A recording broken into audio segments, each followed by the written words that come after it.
away at Newcastle Red Bulls. That result for the Bears has moved them back into the top four of the standings, albeit they are just a point clear of fifth placed Exeter, having played a game more. For the Red Bulls, that was their 13th defeat in 14 Prem games this season, and they remain rooted to the bottom of the standings. That's all for now. We'll have more later. Here are your latest sport headlines. I'm Tom McGarry, and we begin with football, as Nottingham Forest have taken a giant step towards securing their Premier League status after claiming a sensational 5-0 victory away at Sunderland on Friday night. A Trey Hume own goal got Forest up and running before Chris Wood, Morgan Gibbs-White and Igor Jesus added 3 more goals in the space of 6 first half minutes. Elliot Anderson then rounded off the scoring in second half stoppage time. The result has moved Forest 8 points clear of the relegation zone. They're on 39 points and no top flight team has been relegated with that total or more since 2011. It also ramps up the pressure on their relegation rivals West Ham and Tottenham. Elsewhere, and there was also a big game in the Championship on Friday night, with Macaulay Langstaff scoring a 90th minute equaliser for Millwall away at already relegated Leicester. That point was enough for the Lions to move up to second in the standings, but they are only a point clear of Ipswich in third, and the Tractor Boys have 2 games in hand. If Ipswich get a point at West Brom on Saturday lunchtime, then they will move back into the automatic promotion positions. Elsewhere, and in golf, Nelly Corder is in control of the first women's major of the year, the Chevron Championship, at the halfway stage. She fired her second successive round of 65 on Friday to move on to 14 under par, 6 shots clear of nearest rival Patti Tavatanakit. Elsewhere in golf, and English brothers Matt and Alex Fitzpatrick are continuing their fine seasons after they carded the round of the day at the Zurich Classic of New Orleans, which is a pairs event on the PGA Tour. The Fitzpatrick brothers carded a 7 under 65 to move on to 15 under for the tournament, just 1 shot behind leaders American pair Alex Smalley and Hayden Springer. Elsewhere, and in Rugby League, there were 3 Super League matches that took place on Friday. First of all, Leeds Rhinos remain top of the standings after they carded an 8-try win over Catalan's Dragons at Headingley, prevailing at 46-4. Warrington are just behind the Rhinos in second place after they inflicted more misery on Wigan Warriors, claiming a 23 points to 6 success, whilst Hull FC were also amongst the tries. They were really impressive as they demolished Castleford by 50 points to 10. Finally, in Rugby Union, there was 1 match in the Prem on Friday night, and it was a big one as Bristol Bears won 52-19 away at Newcastle Red Bulls. That result for the Bears has moved them back into the top 4 of the standings, albeit they are just a point clear of fifth placed Exeter, having played a game more. For the Red Bulls, that was their 13th defeat in 14 Prem games this season, and they remain rooted to the bottom of the standings. That's all for now. We'll have more later. Here are your latest sport headlines. I'm Tom McGarry, and we begin with football, as Nottingham Forest have taken a giant step towards securing their Premier League status after claiming a sensational 5-0 victory away at Sunderland on Friday night. A Trey Hume own goal got Forest up and running before Chris Wood, Morgan Gibbs-White and Igor Jesus added 3 more goals in the space of 6 first half minutes. Elliot Anderson then rounded off the scoring in second half stoppage time. The result has moved Forest 8 points clear of the relegation zone. They're on 39 points and no top flight team has been relegated with that total or more since 2011. It also ramps up the pressure on their relegation rivals West Ham and Tottenham. Elsewhere, and there was also a big game in the Championship on Friday night, with Macaulay Langstaff scoring a 90th minute equaliser for Millwall away at already relegated Leicester. That point was enough for the Lions to move up to second in the standings, but they are only a point clear of Ipswich in third, and the Tractor Boys have 2 games in hand. If Ipswich get a point at West Brom on Saturday lunchtime, then they will move back into the automatic promotion positions. Elsewhere, and in golf, Nelly Corder is in control of the first women's major of the year, the Chevron Championship, at the halfway stage. She fired her second successive round of 65 on Friday to move on to 14 under par, 6 shots clear of nearest rival Patty Tavatanakit.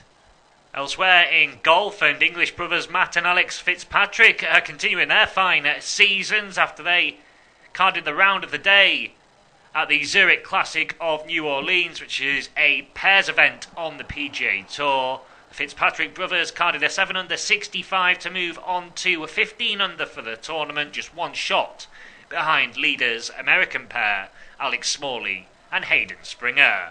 Elsewhere, and in rugby league, there were 3 Super League matches that took place on Friday. First of all, Leeds Rhinos remain top of the standings after they carded an 8-try win over Catalan's Dragons at Headingley, prevailing at 46-4. Warrington are just behind the Rhinos in second place after they inflicted more misery on Wigan Warriors, claiming a 23 points to 6 success, whilst Hull FC were also amongst the tries. They were really impressive as they demolished Castleford by 50 points to 10.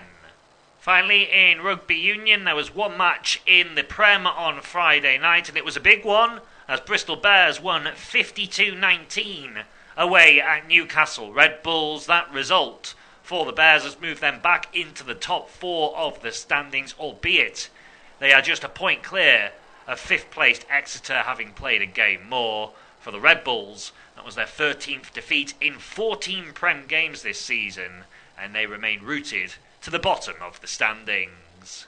That's all for now. We'll have more later. Here are your latest sport headlines. I'm Tom McGarry, and we begin with football, as Nottingham Forest have taken a giant step towards securing their Premier League status after claiming a sensational 5-0 victory away at Sunderland on Friday night. A Trey Hume own goal got Forest up and running before Chris Wood, Morgan Gibbs-White and Igor Jesus added 3 more goals in the space of 6 first half minutes. Elliot Anderson then rounded off the scoring in second half stoppage time. The result has moved Forest 8 points clear of the relegation zone. They're on 39 points, and no top flight team has been relegated with that total or more since 2011. It also ramps up the pressure on their relegation rivals West Ham and Tottenham. Elsewhere, and there was also a big game in the Championship on Friday night, with Macaulay Langstaff scoring a 90th minute equaliser for Millwall away at already relegated Leicester. That point was enough for the Lions to move up to second in the standings, but they are only a point clear of Ipswich in third, and the Tractor Boys have 2 games in hand. If Ipswich get a point at West Brom on Saturday lunchtime, then they will move back into the automatic promotion positions. Elsewhere, and in golf, Nelly Corder is in control of the first women's major of the year, the Chevron Championship, at the halfway stage. She fired her second successive round of 65 on Friday to move on to 14 under par, 6 shots clear of nearest rival Patty Tavatanakit. Elsewhere in golf, and English brothers Matt and Alex Fitzpatrick are continuing their fine seasons after they carded the round of the day at the Zurich Classic of New Orleans, which is a pairs event on the PGA Tour. The Fitzpatrick brothers carded a 7 under 65 to move on to 15 under for the tournament, just 1 shot behind leaders American pair Alex Smalley and Hayden Springer. Elsewhere, and in rugby league, there were 3 Super League matches that took place on Friday. First of all, Leeds Rhinos remain top of the standings after they carded an 8-try win over Catalan's Dragons at Headingley, prevailing at 46-4. Warrington are just behind the Rhinos in second place after they inflicted more misery on Wigan Warriors, claiming a 23 points to 6 success, whilst Hull FC were also amongst the tries. They were really impressive as they demolished Castleford by 50 points to 10.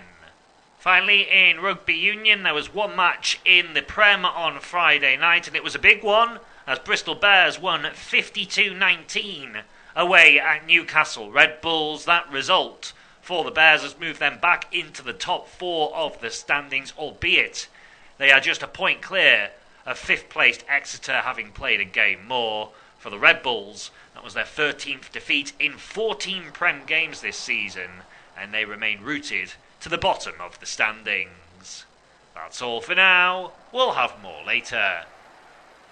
Here are your latest sport headlines. I'm Tom McGarry, and we begin with football, as Nottingham Forest have taken a giant step towards securing their Premier League status after claiming a sensational 5-0 victory away at Sunderland on Friday night. A Trey Hume own goal got Forest up and running before Chris Wood, Morgan Gibbs-White and Igor Jesus added 3 more goals in the space of 6 first half minutes. Elliot Anderson then rounded off the scoring in second half stoppage time. The result has moved Forest 8 points clear of the relegation zone. They're on 39 points, and no top flight team has been relegated with that total or more since 2011. It also ramps up the pressure on their relegation rivals West Ham and Tottenham. Elsewhere, and there was also a big game in the Championship on Friday night, with Macaulay Langstaff scoring a 90th minute equaliser for Millwall away at already relegated Leicester. That point was enough for the Lions to move up to second in the standings, but they are only a point clear of Ipswich in third, and the Tractor Boys have 2 games in hand. If Ipswich get a point at West Brom on Saturday lunchtime, then they will move back into the automatic promotion positions. Elsewhere, and in golf, Nelly Corder is in control of the first women's major of the year, the Chevron Championship, at the halfway stage. She fired her second successive round of 65 on Friday to move on to 14 under par, 6 shots clear of nearest rival Patty Tavatanakit. Elsewhere in golf, and English brothers Matt and Alex Fitzpatrick are continuing their fine seasons after they carded the round of the day at the Zurich Classic of New Orleans, which is a pairs event on the PGA Tour. The Fitzpatrick brothers carded a 7 under 65 to move on to 15 under for the tournament, just 1 shot behind leaders American pair Alex Smalley and Hayden Springer. Elsewhere, and in Rugby League, there were 3 Super League matches that took place on Friday. First of all, Leeds Rhinos remain top of the standings after they carded an 8-try win over Catalan's Dragons at Headingley, prevailing at 46-4. Warrington are just behind the Rhinos in second place after they inflicted more misery on Wigan Warriors, claiming a 23 points to 6 success, whilst Hull FC were also amongst the tries. They were really impressive as they demolished Castleford by 50 points to 10. Finally, in Rugby Union, there was one match in the Prem on Friday night, and it was a big one, as Bristol Bears won 52-19 away at Newcastle Red Bulls. That result for the Bears has moved them back into the top 4 of the standings, albeit they are just a point clear of 5th placed Exeter, having played a game more. For the Red Bulls, that was their 13th defeat in 14 Prem games this season, and they remain rooted to the bottom of the standings. That's all for now. We'll have more later.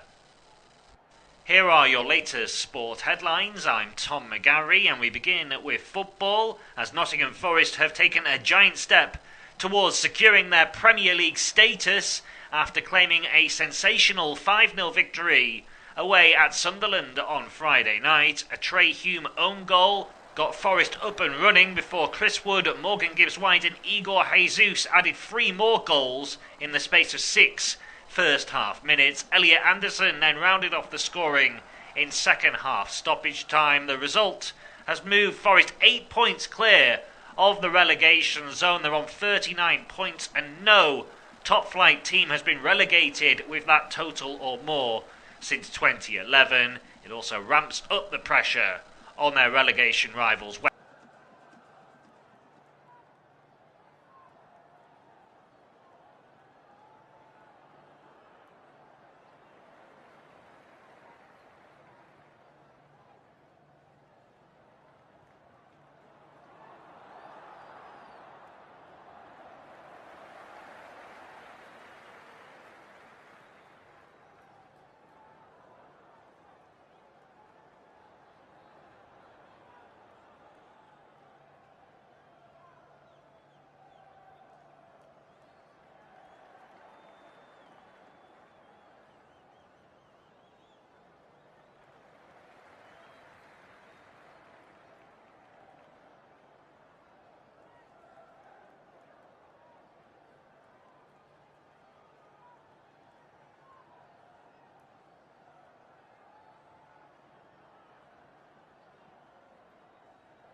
Side, Marco Silva has brought back in Chukwueze, Berger and Jimenez into the starting 11. Iwobi was injured in that 0-0 draw, so he's out of the squad.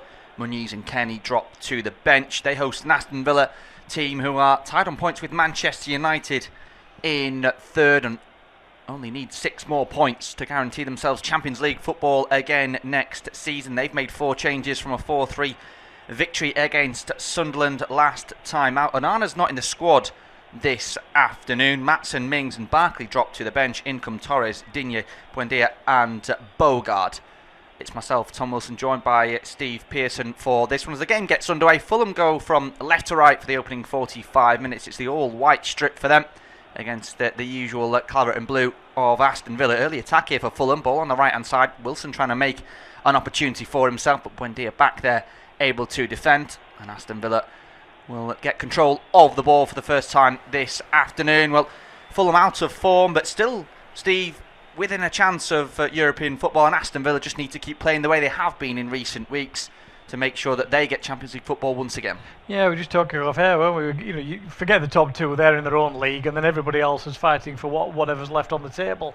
And Villa are at the top of that, and Fulham, you would probably say, at the bottom of that list in that sense after Sunderland's dismal performance last night against Forest. So the opposite ends of the mini table across the middle. But as you said, 4 or 5 points away from those European places for Fulham. So a win today vitally important for them. Same for Villa. Unai Emery has already been saying in terms of what he wants from his side, how he wants them to keep driving forward last few weeks to secure that 3rd place, which he's never had. Emile Smith-Rowe down the left-hand side. Sessegnon the overlap ball onto the area, back to Smith-Rowe. Takes a couple of deflections on its way. That allows Bogard to win it back. It's a heavy ball from him to McGinn. Luckily though, Aston Villa have regained control, then lost it once more, and here goes Smith-Rowe. Is he onside? Could be a big opportunity. He tries to square it across to Jimenez. May have been the wrong side of the defensive line anyway, but play continues as Michael Oliver allows Aston Villa to play out. Then it's stolen off the toes of Buendia by Wilson. Wilson tries to feed it through to Smith-Rowe. It's well read by Ezri Konsa, and Aston Villa will regain possession of the ball. 2.5 minutes in, still goalless at Craven Cottage. It's a frantic start as Chukwueze tries to put the goalkeeper, Emi Martinez, under pressure. He's able to just squeak it away to the byline on his right. Matty Cash now in possession. Back across the face of goal to Torres, and play will slow down. Fulham though starting both in and out of possession, Steve, with some real energy. Yeah, 5-man press at the moment, isn't it? Yes, they've got the 2 through the centre, but they're pushing up both wingers really far into the faces of the full-backs as well. At least when the ball's in the penalty area. They've backed off now because Martinez just has the ball himself, but there's no outlet for him at all at the minute. He's trying to wait for Fulham to come out, and then eventually he'll play it onto that left-hand side for Konsa. But yeah, really strong press from Fulham in the bright sunshine. They won it back again straight away on halfway, then a poor ball forward. Just need to pick up the passing. At the moment, the back 4 for Villa are picking up the balls through on the majority of cases, but it's really strong start from the home side. First chance for Villa to come forward down the left-hand side. Digne though unable to keep that one in play. Goes out for a Fulham throw on this near right-hand side, about midway into their own half. Poor clearance in the end it was from Bogard that led to that opportunity. We've just seen our first replay of that ball through to Smith-Rowe, where I said he may have been offside. It's very tight. had it created a goal, it would have maybe taken a minute or two to rule in or out that potential goal. Throwing down the right hand side for Castagna. Tries to find it. Jimenez bounces off his chest, and that leads to a foul by a Fulham man on Yuri Tielemans. A high boot, according to Michael Oliver. Harry Wilson, it was the guilty party. Just caught Tielemans, his opposite number, on the top of the foot. So a free kick then for Aston Villa inside enemy territory. And Tielemans is back to his feet and will be able to take this set piece as Aston Villa load the penalty area. Unai Emery has got a perfect record against Fulham, won all 8 of his 8 games in charge against the London side. Ball into the area from Tielemans towards the back post. It's a decent looking one, looking for Matty Cash. The flag up on the far side. Comes off an Aston Villa man anyway. Does it? No, it's gone for a corner. Apologies. Yeah, gone out for a corner on that far side. Just comes off the back of Timothy Castagna. May have touched a hand there though from Matty Cash. Yeah, I think the reaction of Cash suggests that it did maybe catch his hand, but it's not something the VAR will get involved in. Very difficult, virtually impossible for Michael Oliver to see that, because the angle, it's only when you see the camera angle from the other side, it may have brushed the arm, and as I say, I suspect Cash's reaction makes him think that it came off him last, but corner it is. Goes short, Digne. Gets a 1-2 from McGinn. Digne back into the area now, takes a deflection, then it's away from Jimenez. Up towards halfway where Matty Cash will give chase, as will one of the 3 changes for Fulham in Samuel Chukwueze. Ball back though to Martinez, touch out of his feet, then right boot at the ball, high, back from where the corner came from, over towards the far right hand side, takes a touch off Harry Wilson's head and out for another corner. Yeah, long ball forward, wasn't it? And just a little bit stretched at the moment, this Fulham defence. Not really expecting the longer ball tactics from Villa. Maybe expecting them to work their way through the middle, but lovely ball over the top. But Wilson tracking back, doing his job. And they say it's an example of this really hard-working Fulham performance in the first 5 or 6 minutes of the game. Yeah, 6 minutes gone. Fulham 0, Aston Villa 0. You're listening to Off-Tube Independent Studio-based commentary as Aston Villa prepare a second corner. From the same side, it will be Luca Digne once again. Went short with the last one, raises his right arm in the air. And then with his left boot, swings it in towards the area this time. Too close though to the goalkeeper, Burton Leno able to collect in a crowded 6-yard box. Then bowls out towards Smith Rowe. He falls into Yuri Tielemans, who on the second attempt, the Belgian does win the ball. But Michael Oliver blows his whistle for the first challenge. A clumsy one from Yuri Tielemans. Yeah, he's coming in. It's nice play actually from Smith Rowe, isn't he? He feels that Tielemans is coming around his right hand side, so pulls it onto his left hand side, and then the contact comes. Chukwueze crossing towards Jimenez, whose header's on target. Tame though in the end from the Mexican, can't beat Emi Martinez, which is the game's first real attempt at goal. It's the first shot on target as well. He was offside there, Raul Jimenez, so might not count if the flag's gone up on the near side. But Fulham again continuing to the high energy press and high energy counter attacking football. But here come Aston Villa now with Cash to McGinn. McGinn rolls it round Sasha Lukic.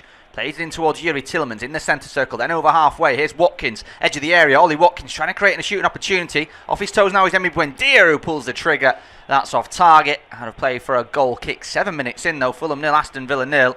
It's starting to turn up the heat, I think, in Craven Cottage. It's becoming a bit of a game. Yeah, it's getting stretched, isn't it? Both defences are doing okay in terms of, not giving any clear-cut chances to either side, really. I mean, Jimenez, as you say, was offside. The last one, Buendia there under pressure. Couldn't get a clear shot at goal, but still had a chance to get the strike in. Through midfield, very, very open from both teams. I think that's partly because of Fulham's press being so high at the moment. That might be something that Marcus Silva has a look at, just to try and bolt down this midfield. Buendia stolen the ball away, tries to dink it over towards Rodgers on the right-hand side. Not seeing him in action just yet. He's trying to take the ball from Calvin Bassey. They're shoving the back of the Nigerian. No foul, says the referee. It has gone out for a throw, though, to Unai Emery's team on that far right-hand side. Matty Cash has gone across to take it. The Polish international just waiting for options. McGinn, potentially one of them. Bogard then gets it. Comes back to Bogard from the throw-in taker. He moves away from the final third.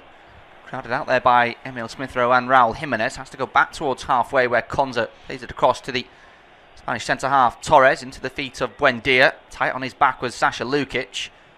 That's a poor ball from Pau Torres to give possession away, and that's led to a foul by Bogard on Emil Smith-Rowe, and again the press causing problems, 0-0. Yeah, Villa just look really uncomfortable at the moment, don't they, under that pressure. They've taken the free kick quickly again. Fulham. Villa have kept it away on halfway, but at the moment Villa don't quite know what to do when they are in possession deep. Fine when the ball comes forward into midfield, but then real pressure through the centre. Marco Silva, I think, is complaining to the fourth official, Anthony Backhouse, that there was a little hefty challenge in midfield. The referee, I think Michael Over, played on though in that scenario, and that's why it wasn't brought back. But things settled down. Bassey's in possession. A couple of goals elsewhere. Middlesbrough lead Watford by a goal to nil in the Championship. Big goal at the top of the table. Stevenage in the playoff race have just gone one up at Doncaster, and Grimsby and Swindon both battling at the League Two playoff places.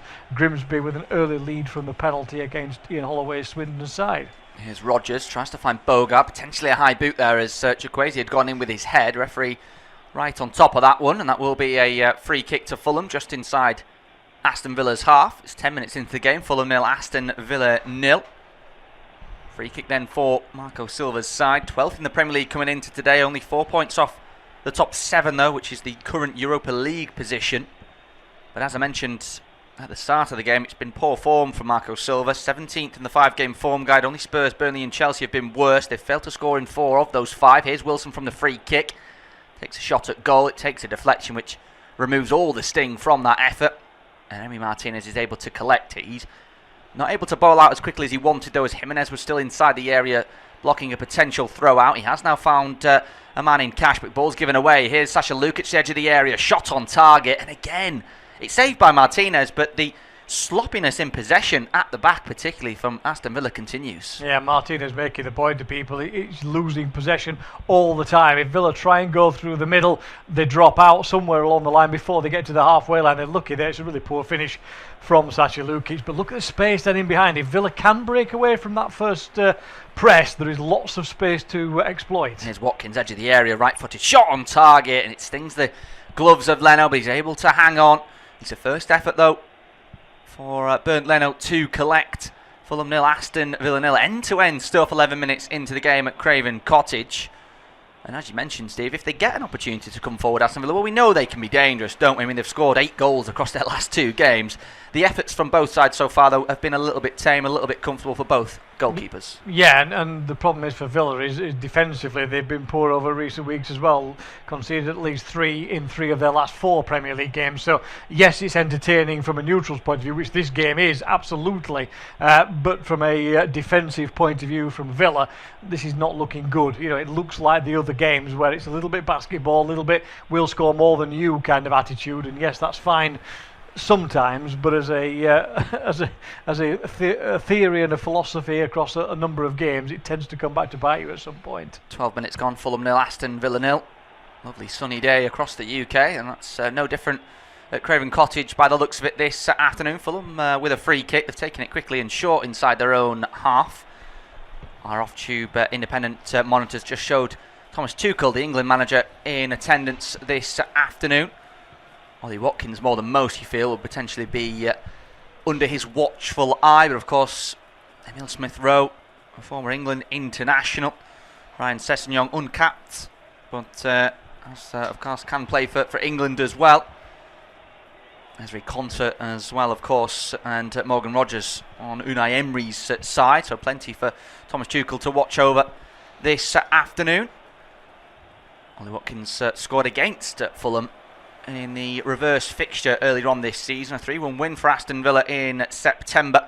Watkins, McGinn and Buendia, the goal scorers. Jimenez for Fulham, of course, all 4 in the respective starting 11s this afternoon. 13 minutes gone, still goalless. Free kick now for Aston Villa on halfway.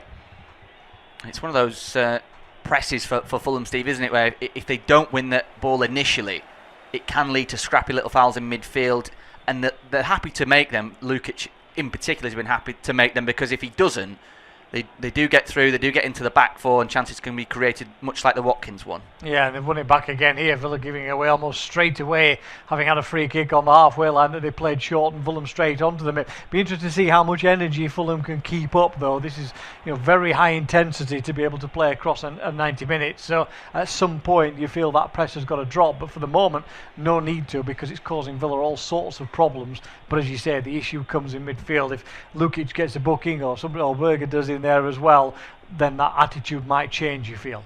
Here come Fulham. Castagna essentially for Berger. Round the corner to Bassi. Touch out of his feet. Brings him to the edge of the box. Ball into the area just over the head of Jimenez. He's looking for the Mexican who's making that run towards the edge of the 6-yard box. There's a smile on the face of both Bassi and Jimenez. They're nothing up from the latter just over his head. But a nice idea. We've not really seen that just yet from Fulham. That early ball into the box, trying to catch Aston Villa off guard. Yeah, it needed to be a little bit shorter in, didn't it? The idea was right from Bassi. Saw the movement in front and whipped that ball in towards Jimenez and give him something to attack. A lot of it's been on the floor or, as you say, trying to get to the byline, pull balls back across into those central areas from a Fulham point of view. But that, you've got to mix it up a little bit, haven't you? It becomes very one-dimensional otherwise, and easy for Konsa and Torres to be able to deal with through those central areas. Another goal in League One. Peterborough leading by a goal to nil away from home against promotion chasing Stockport County. Here come Fulham. Castagna in possession. Quarter of an hour gone, still goalless. Wilson down the line on the right hand side to Lukic. Gets there in front of Yuri Tielemans, but has to run away from the final third and retreat to recycle back towards his own territory. Still in possession though, Lukic then drops it to the halfway line for Anderson. Anderson to Wilson. Down the line to Castagna. Comes back to the Welsh international. Top goal scorer for Fulham this season. Berger across to Bassi. Bassi supported now by Emil Smith-Rowe. There's a run there from Chukwueze. Emil Smith-Rowe thought better of trying to find him through the lines, and Bassi has it now once more. Into the centre circle for Anderson. Across to Castagna. Good press from Buendia. And they've won the ball back here, Aston Villa. That's good. That's a better challenge though from Sasha Lukic, or at least I thought, until Michael Oliver blew his whistle. He allowed it to go for a second and then realised maybe he thought it was a foul. Sasha Lukic, to me, won the ball there. Yeah, looking at the replay, I'm not sure how much ball he gets and how much man actually looking at it. I think the referee just had that little discussion in his ear with the assistant on that side as well, just to confirm that what he thought was agreed upon between the two of them, I'm sure.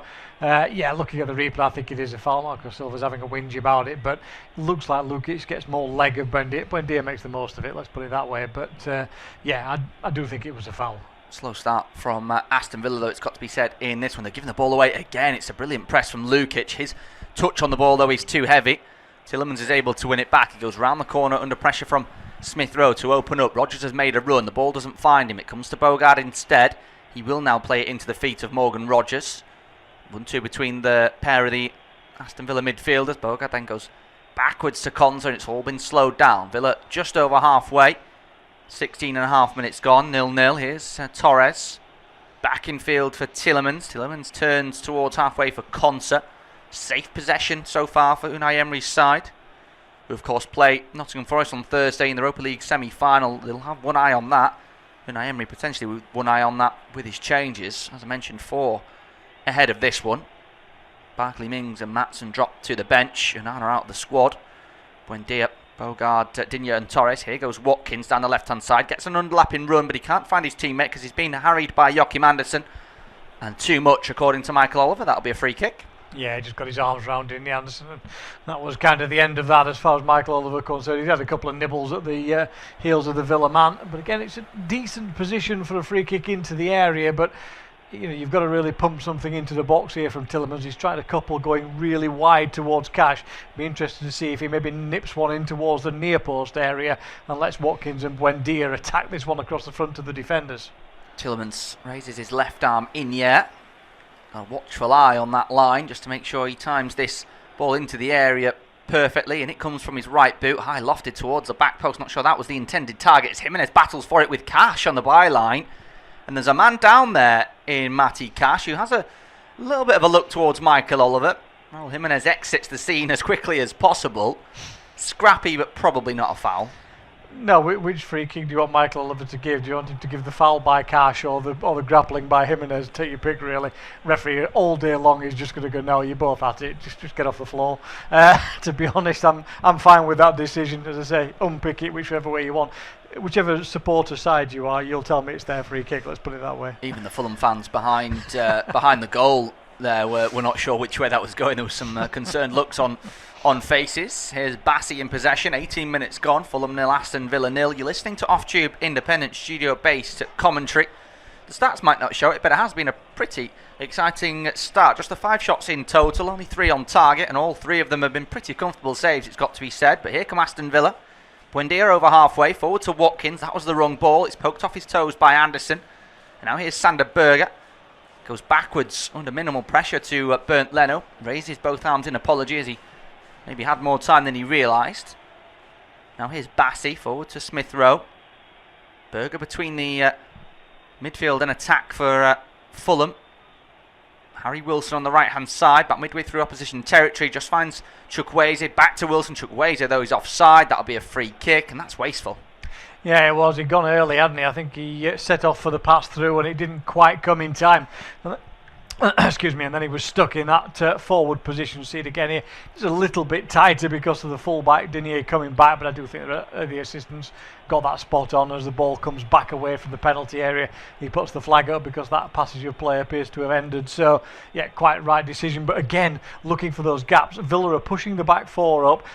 When Fulham have possession of the ball somewhere around the halfway line, you're basically working in a 15-yard space for all the players. Every single player, apart from the goalkeepers, are in that space to try and do something with it. It's far too congested. So the only time Fulham can get it is by A, winning back quickly, and B, or B, getting the ball forward as quickly as possible to stop Villa from putting that condensed area into play in their own half of the field. So it's an interesting debate at the moment, interesting challenge between the two, isn't it? As the MK Dons have gone 1-0 up at Tranmere, against Tranmere I should say, massive goal at the top of League 2. The MK Dons win today and they will join Bromley in League 1 next season. Yeah, 3 points puts them top of the table as well, albeit potentially temporarily.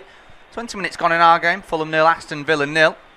And Villa back in possession, inside their own defensive third. Emi Martinez just inside his area. Brings it forward towards the D and then fires it over towards the far right-hand side, looking for Matty Cash over his head though, and out for a Fulham throw on the far side. And again, Fulham's press and defensive positioning causing problems and asking questions of Unai Emery's players in possession. MK Dons have got a quick second as well. It looks like 2 goals in 3 minutes. They lead by 2-0 now at home against Tranmere. Here's Castagna, backwards to Anderson, now into the area for Leno. Leno touches it onto his left boot, then plays it across to Bassey, just about finds the Nigerian, who did well to bring it under control. Forward from Bassey up towards halfway. Jimenez tries to chest it down. He's battled for it against Concert. And Michael Oliver's blown for something there. There's another goal in League 2, and it's another side who are doubling their lead. Grimsby have made it 2-0 at home to Swindon. Is it handball, I think, on Jimenez? No, he just goes up and has his arm kind of out, not quite in the natural position. I don't think it's anything nasty at all. He's trying to set himself, but his arms are spread out either side of him and he just catches Contra under the chin. There's no major complaint from the Villa man other than to shout out at the referee. No damage done, but yeah, free kick. It's too high an arm from Jimenez on that challenge. Aston Villa in possession. Here's McGinn trying to get away from the challenge of Sessegnon. Manages to find Watkins on the near left-hand side. He's been tightly marked by Anderson. Little nibble at the heels. And then again, as Watkins is able to get past him, towards the edge of the box with Buendia. Now Tielemans, crowded and poor touch. Has to open it up towards Cash on the far side, supported by Rodgers. Rodgers goes back down the line on the overlap. Cash with the cross. That's blocked by Sessegnon. Out for a Villa corner, but the chance was open for a split second. Yeah, Tielemans needed to take that first time, didn't he? Took it like a player who hasn't scored this season, didn't he, really? There wasn't a great deal of confidence, but Yuri Tielemans in full flow, I think, would have had that towards goal immediately, but as soon as he took that touch, that gave the Fulham defenders the time to step forward and close down. Nice work from Villa, though, to recycle. Good work from Matty Cash down the right-hand side. Just couldn't quite get the cross in. Corner for Villa. Again on the far side, so again it will be Luca Digne to go across and take it. He's taken one short and swung the other in. Well, his third produce. It's a ball into the box. Again, too close to Leno, who's able to get a hand to it. Not able to pluck it out of the sky, but manages just to poke it away and out of danger. Out for a Villa throw on the near side. Came and collected the last one with ease. Thinks better this one and gets a decent punch. Yeah, it looked like a bit of a flap actually when we saw it from one angle, but when you see it close up, you can see that it's a deliberate punch by the goalkeeper. Good work from him, because didn't quite know who was behind him. It was Bassey who was actually nearest to him. Probably could have headed it away without needing the goalkeeper to get involved, but sometimes you just want your goalkeeper to take charge, and that's exactly what he did. Big goal in the Championship. Charlton lead by a goal to nil at home against Hull City. Of course, promotion hopeful Hull City, who are now outside of the top 6. Tied on points though with Wrexham, but of course Wrexham yet to play. They play Coventry tomorrow in the early kick-off in the Championship. Fulham 0, Aston Villa 0 in our game. 24 minutes gone at Craven Cottage, where we are a quarter of the way through. We may have just hit a little bit of a lull, but hopefully there's a goal on the horizon. If it comes in this first half, it'll be Steve to talk you through it. Yeah, thanks, Tom. Yeah, an enjoyable first 25 minutes, despite the eggs on the board at the moment, as Torres comes forward up towards the halfway line. But again, Villa are wasteful with the ball, and it breaks away for Jimenez on this right-hand side. He's only got one man to aim at. He'll check back, tries to play a ball into the area. It's not the best. It's not dealt with. Chukwueze will get a shot in, but it's Martinez dropping to his right-hand side to make, well, in the end, a very comfortable save. And Jimenez finding a bit of space again down that right-hand side. As we've said, when Fulham pick up the pace from an attacking point of view, they are getting these opportunities. Yeah, I think you have to credit Chukwueze with the confidence there, Steve, to be honest. He could have played it back to Sander Berge, but there were players charging at him, and they would have most certainly blocked any effort from the Norwegian. So he tries to swivel, tries to catch Martinez off guard. In the end, it's a comfortable save, as most shots have been in this first 25 minutes. But you're all right, Fulham just look a little bit more dangerous, look to be moving the ball a little bit quicker. Look a little bit sharper this afternoon. Yeah, they certainly do. They've had the better of the early exchanges, although the shot targets and shots on target, I should say, and the general stats might not quite reflect that. But the pattern of play has been certainly in the favour of the home side so far, as they wander forward again. Long ball over the top. Lukic will chase it down, but the ball skims away from him off the surface and goes behind. Anderson's ball forward, little overhit. Nice idea. Again, looking to use that space in behind this high line of Aston Villa, as they again condense that space into that 15-yard area, and that means somebody's got to make the turn and time the run well.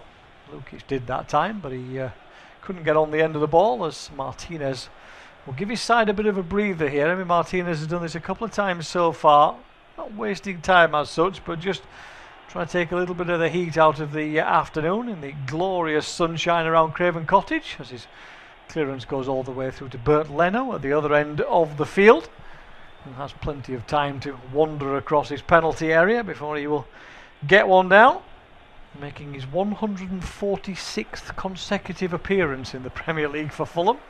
You'll not be surprised to hear that's one of the longest runs in the Premier League, and all the ones above him are goalkeepers as well. As you can think about who it might be. I probably can't remember the whole list off the top of my head. Here comes Chukwueze down that left-hand side, chips a high ball into the area. It's easily headed away though by Digne at the far post, but drops straight back to Fulham again. Anderson rolls one out to Bassey on that left-hand side. Plenty of white shirts forward, but again, Aston Villa concertina the space in front of them. It's worked out again to Bassey, who's always willing to come forward. Cross comes in from the left-hand side, but it's charged down this time. Frustration for the home side, as Matty Cash able to get a foot in, but it does go behind for a set-piece opportunity then, which Sacha Lukic will wander across to take on that far side. After Sessi Jones' cross was blocked out. Anderson ambles forward, as does Bassey into the penalty area, as Lukic heads into the shade over on that far side. It's not even covering the 6-yard box, that shadow from the stand behind Emi Martinez's goal. There's plenty of bodies in front of him in the sunshine and the shade, as the ball is taken short by Fulham. They'll change the angle of attack. Sessigno's effort to block it, to put it in his block though, and in the end that's rather a waste of time, and it goes all the way back to Bernd Leno, and that's disappointing from a set piece. Yeah, it's good press from Buendia to stop that cross. They wouldn't have expected that, I don't think. First set piece opportunity, I thought they were just going to swing it in, Fulham, but tried to go short. Yeah, a bit of a waste, given that Anderson and Bassey had both come up from the back, and we know how dangerous they can be in the air, plus Sander Berge as well, of course. I'm sure they'll get another opportunity, and maybe they'll swing it in next time. But it's better from Aston Villa, who as I said, just started a little bit slowly. It's good to see them on their toes from that set piece. Certainly is. Ball forward through those central areas, but again it comes back to the Villa side. A nice little ball from Tielemans in towards McGinn over the halfway line. Spins away from one challenge, drops it in for Rodgers, who almost gets away from Berger, but the Norwegian comes back to cover. Still chance for Rodgers to get a shot in, but he gets well underneath it this time. There's a little grimace from the Villa man. Knows he should have done better really to get that one on target, but it drifts into the stand behind Bernd Leno's goal. There's another goal in League One in that playoff battle behind Lincoln and Cardiff, who are already promoted. Stockport have equalised against Peterborough. Vitally important for Stockport to get a victory. They're being hunted down by Luton and Plymouth behind them. And I can virtually guarantee that Luton will not lose this afternoon, I can tell you. Work that one out for yourself. Stoke 1, Peterborough 1. In the other game, Stevenage were in the playoff places lead at Doncaster, who have nothing to play for really at the bottom of the table. But they can always be dangerous, those kind of sides. So neither side well clear in that League One playoff scenario. As the ball back into the feet of Berger then. Central position, rolls it out to Anderson again, right hand side. Then it's worked across to Castagna.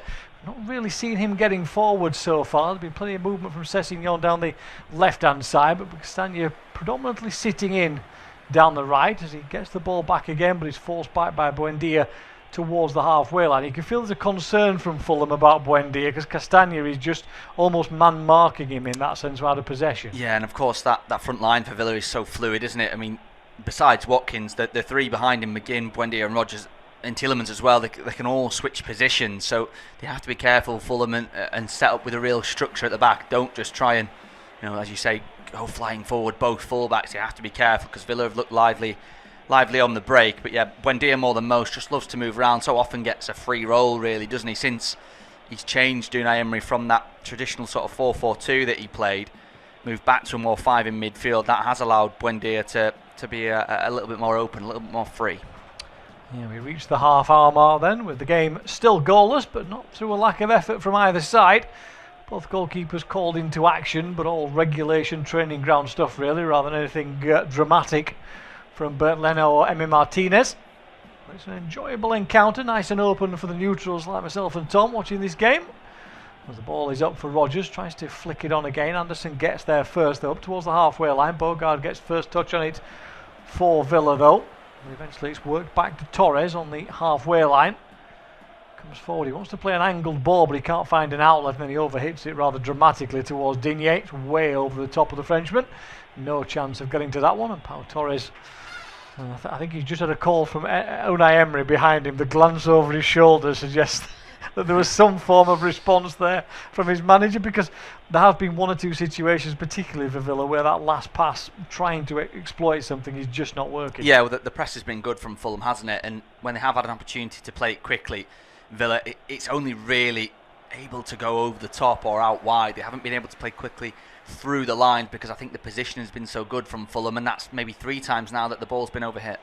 Yes, Lukic picks up possession, but then finds the claret wall in front of him, and he's been solid overall so far. Little ball, Chukwueze finds a little bit of space, rolls the ball to Wilson, right hand edge of the box. Villa calling for an offside, but the flag stays down as Lukic eventually puts the cross in. Jimenez, lovely touch from him towards Berger on the edge of the box, but his shot is charged down and it loops harmlessly into the hands of Martinez, but again space around the edge of the area, nearly opening up. Villa are bending, not breaking. Yeah, the ball in from Sasha Lukic wasn't great, was it?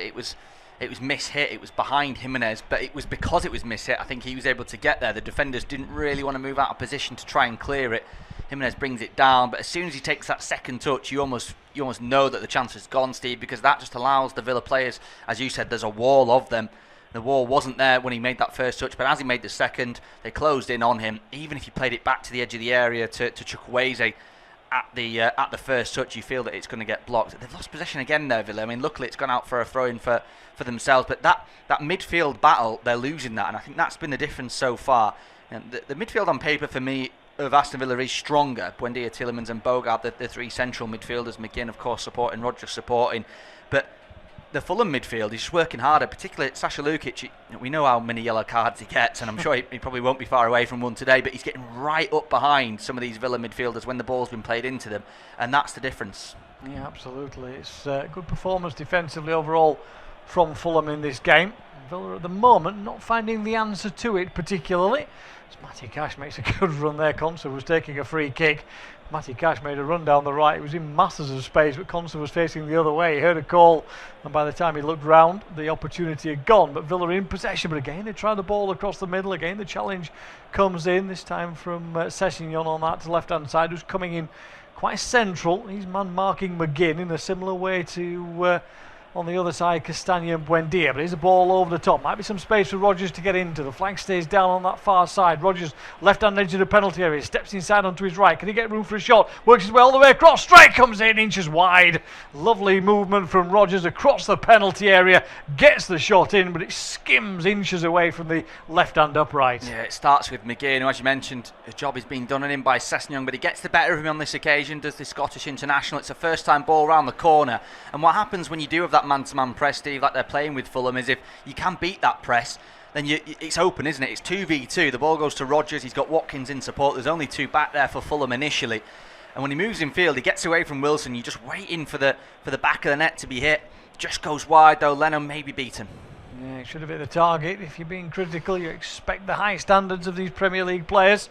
On that occasion, Rodgers a great run inside, but just could not bend that ball into the far corner with Leno beaten. Had it nestled in the net over on that far side. No chance really of the German goalkeeper getting across to that one. But he was happy to hear the ball rattling off the advertising hoardings behind him. The ball played forward long here, up towards Watkins, backs into the defender but holds him off, turns away onto his right foot. Can he get room for the shot? Yes he can, but again it's across the face of goal. This time it flashes past the right hand post of Bert Leno, and Watkins looks to the sky and shuts his eyes because he knows he was again inches away from opening the scoring. Yeah, it's so nearly vintage Ollie Watkins. He absolutely loves these positions, Steve. Back to goal on the sort of the right centre. He loves getting a defender one-on-one, so often he's able to get that shot away.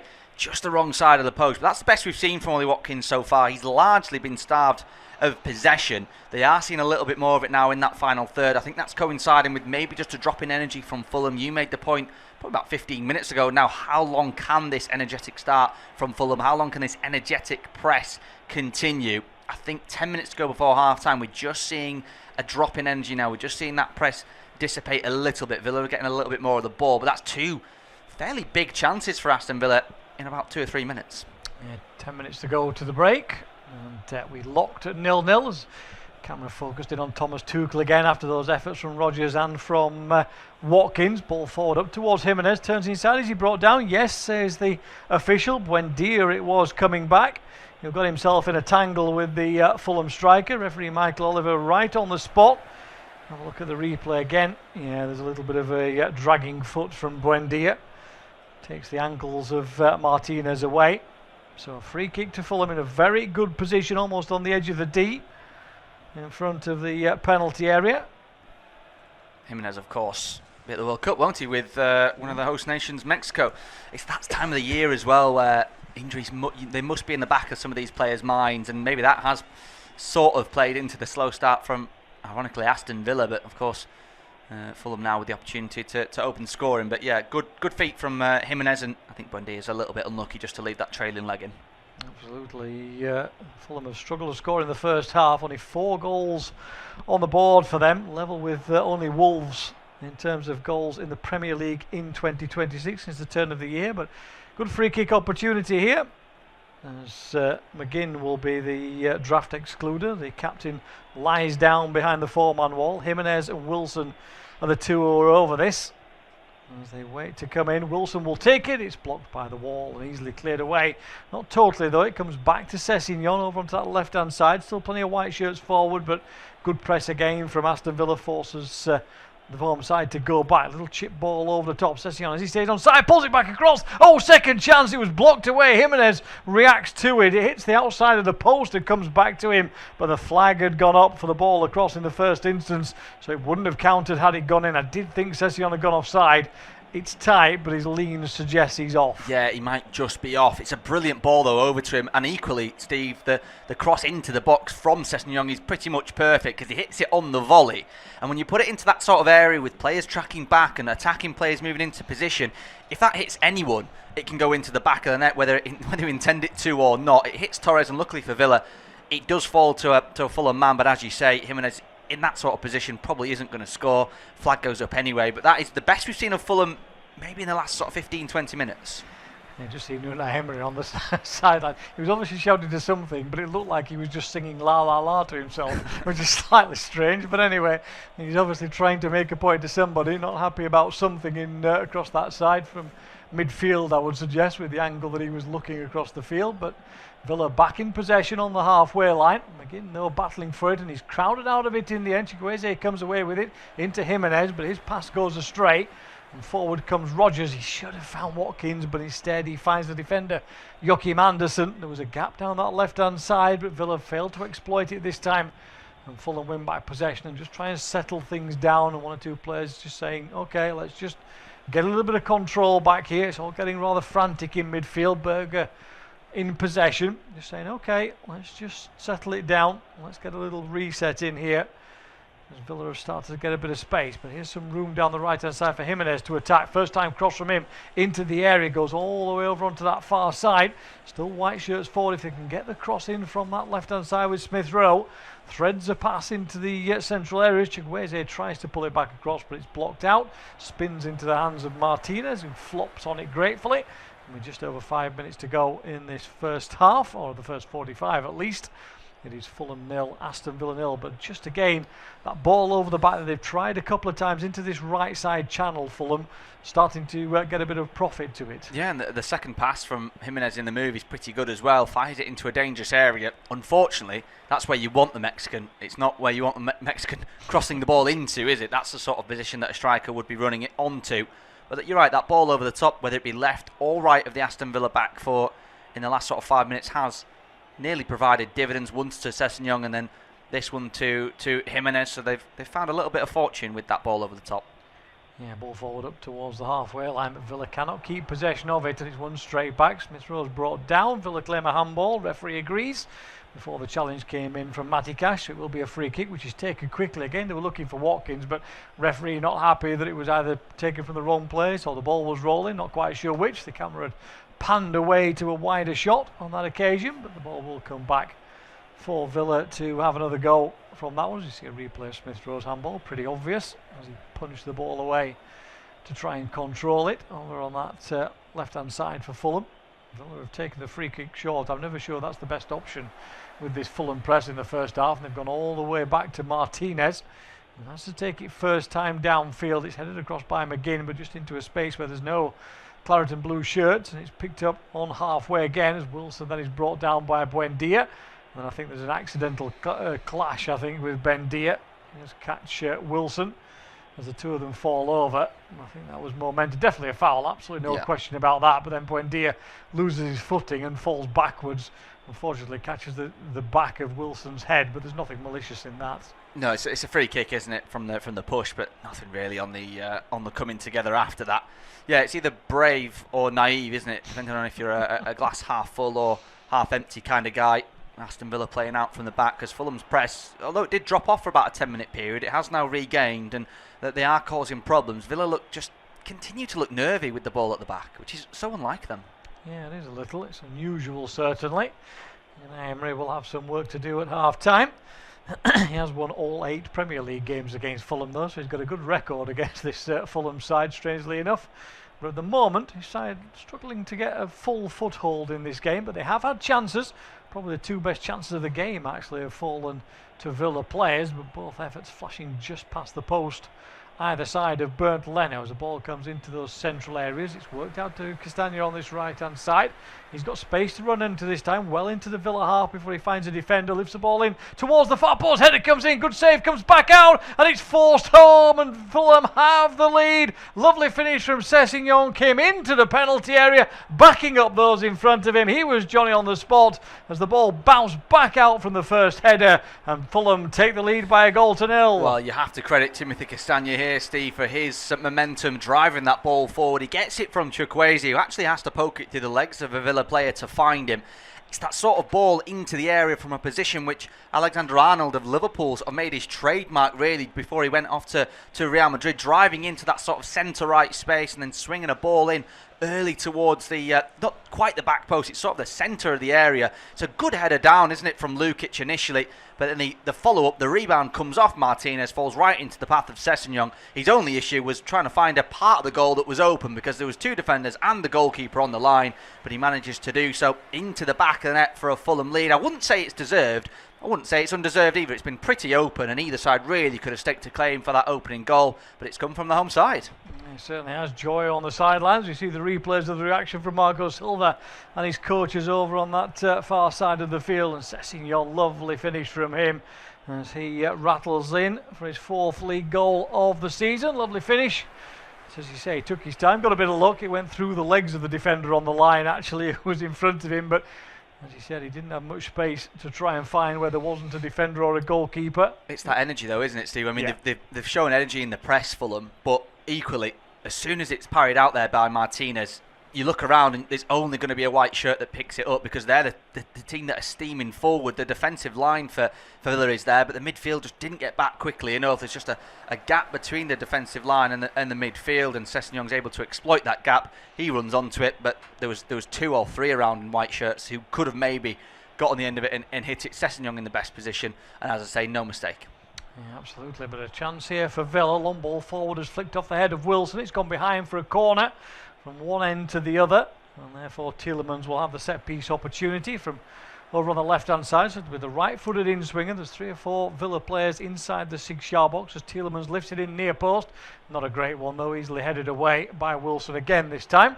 Not sure if it's got out for a throw in or a corner. Players coming over to this near side suggests throw as it flashed out near the corner flag. Yeah, it will be a throw in this time, so Lucas Digne will come forward to take it. Pensive faces in the Villa end at the moment as the camera flashes across the away fans. And Digne will throw it short and get it back on this left hand side. He's quickly closed down, but nice interplay. Finds Tielemans. He's closed down by Smith Rowe. Good defensive work from Fulham again, but still Digne in possession. Finds Buendia. Rolls the ball under his foot a couple of times, then tries a left-footed cross. It's blocked by Wilson. Castagna tries to clear, messes it up. Wilson, though, able to hook it down towards the halfway line, where Villa will recycle possession from left to right through Concert, out towards Cash, then over to McGinn, hugging the sideline. He steps inside, can't get a cross in first time though. And it's back on the halfway line. Pau Torres eventually with it. And it's Fulham's turn to try and condense the play inside their own half as we come up towards half-time. 1 minute of stoppage time to be played, and we're already into it. There's a long ball downfield, should be dealt with by Leno. Does get challenged by Rodgers, but the ball comes back to the Fulham goalkeeper, and I think the referee may have given a foul anyway for the challenge. So it will be a free kick to Fulham. As Grimsby have extended their lead in League 2, looking to cement their place in the playoff positions over another playoff rival, Swindon. Dread to think what Ian Holloway's at half-time team talk will be if he started 3-0 down at Blundell Park. Will not be a happy afternoon in the Holloway household as the ball is played long downfield by Leno, and as he does so the referee brings the half to an end, and it's Fulham who have the advantage of the break. Sessegnon's goals separate the two sides. It is Fulham 1, Aston Villa 0.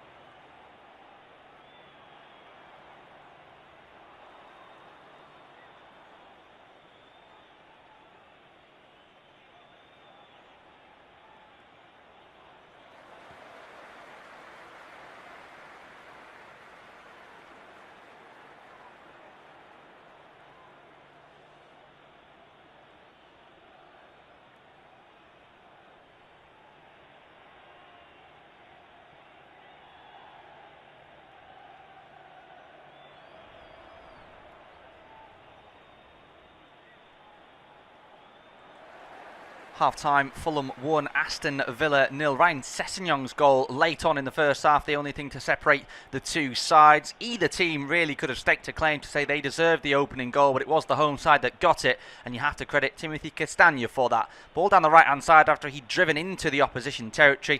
It found a man at the back post in Lukic. His header was palmed away by Martinez. Sessegnong on the follow-up made no mistake.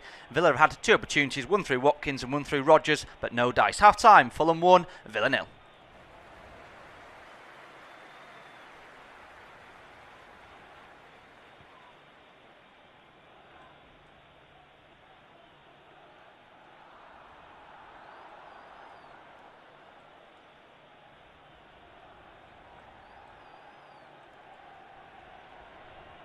Half-time, Fulham 1, Aston Villa 0. Ryan Sessegnong's goal late on in the first half, the only thing to separate the two sides. Either team really could have staked a claim to say they deserved the opening goal, but it was the home side that got it, and you have to credit Timothy Castagna for that.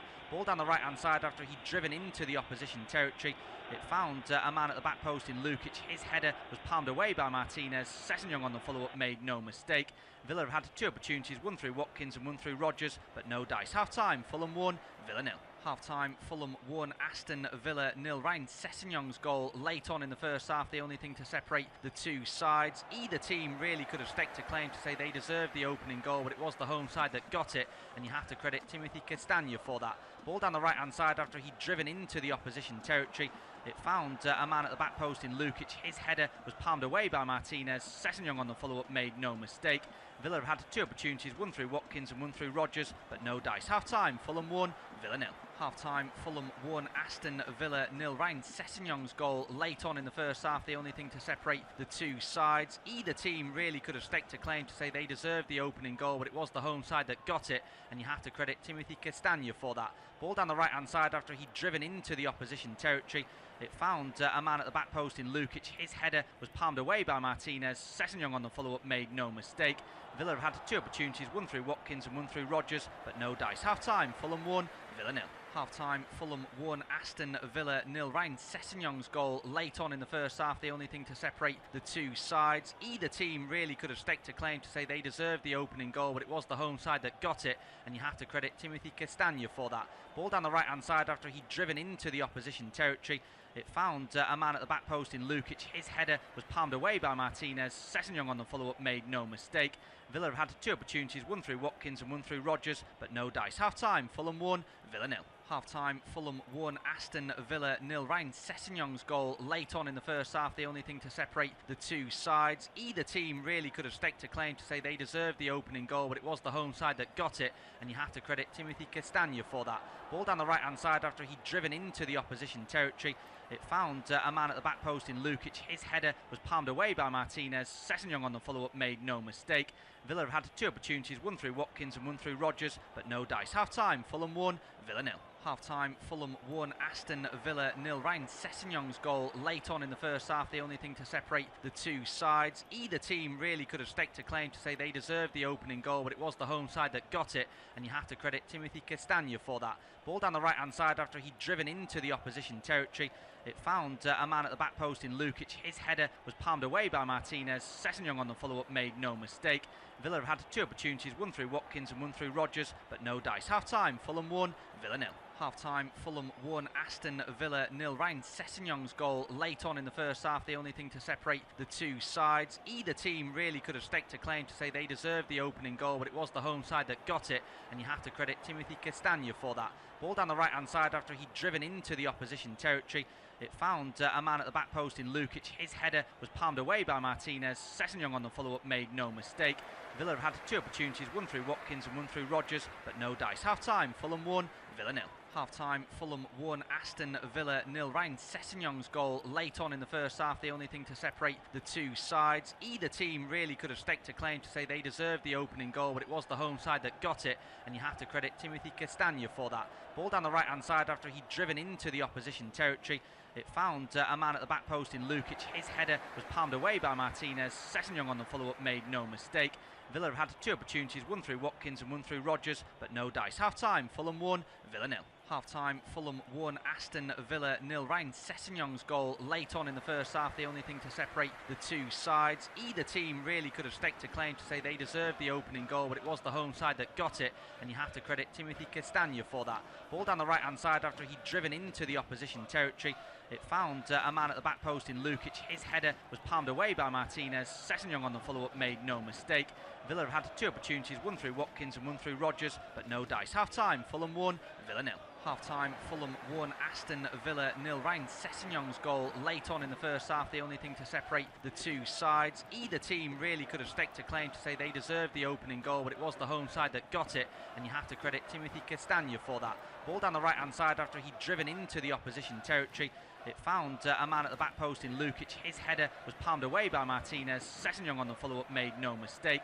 Villa have had 2 opportunities, one through Watkins and one through Rodgers, but no dice. Half-time, Fulham 1, Villa 0. Half-time, Fulham 1, Aston Villa 0. Ryan Sessegnon's goal late on in the first half, the only thing to separate the two sides. Either team really could have staked a claim to say they deserved the opening goal, but it was the home side that got it, and you have to credit Timothy Castagna for that. Ball down the right-hand side after he'd driven into the opposition territory. It found a man at the back post in Lukic. His header was palmed away by Martinez. Sessegnon on the follow-up made no mistake. Villa have had 2 opportunities, one through Watkins and one through Rodgers, but no dice. Half-time, Fulham 1, Villa 0. Half-time, Fulham 1, Aston Villa 0. Ryan Sessegnon's goal late on in the first half, the only thing to separate the two sides. Either team really could have staked a claim to say they deserved the opening goal, but it was the home side that got it, and you have to credit Timothy Castagna for that. Ball down the right-hand side after he'd driven into the opposition territory. It found a man at the back post in Lukic. His header was palmed away by Martinez. Sessegnon on the follow-up made no mistake.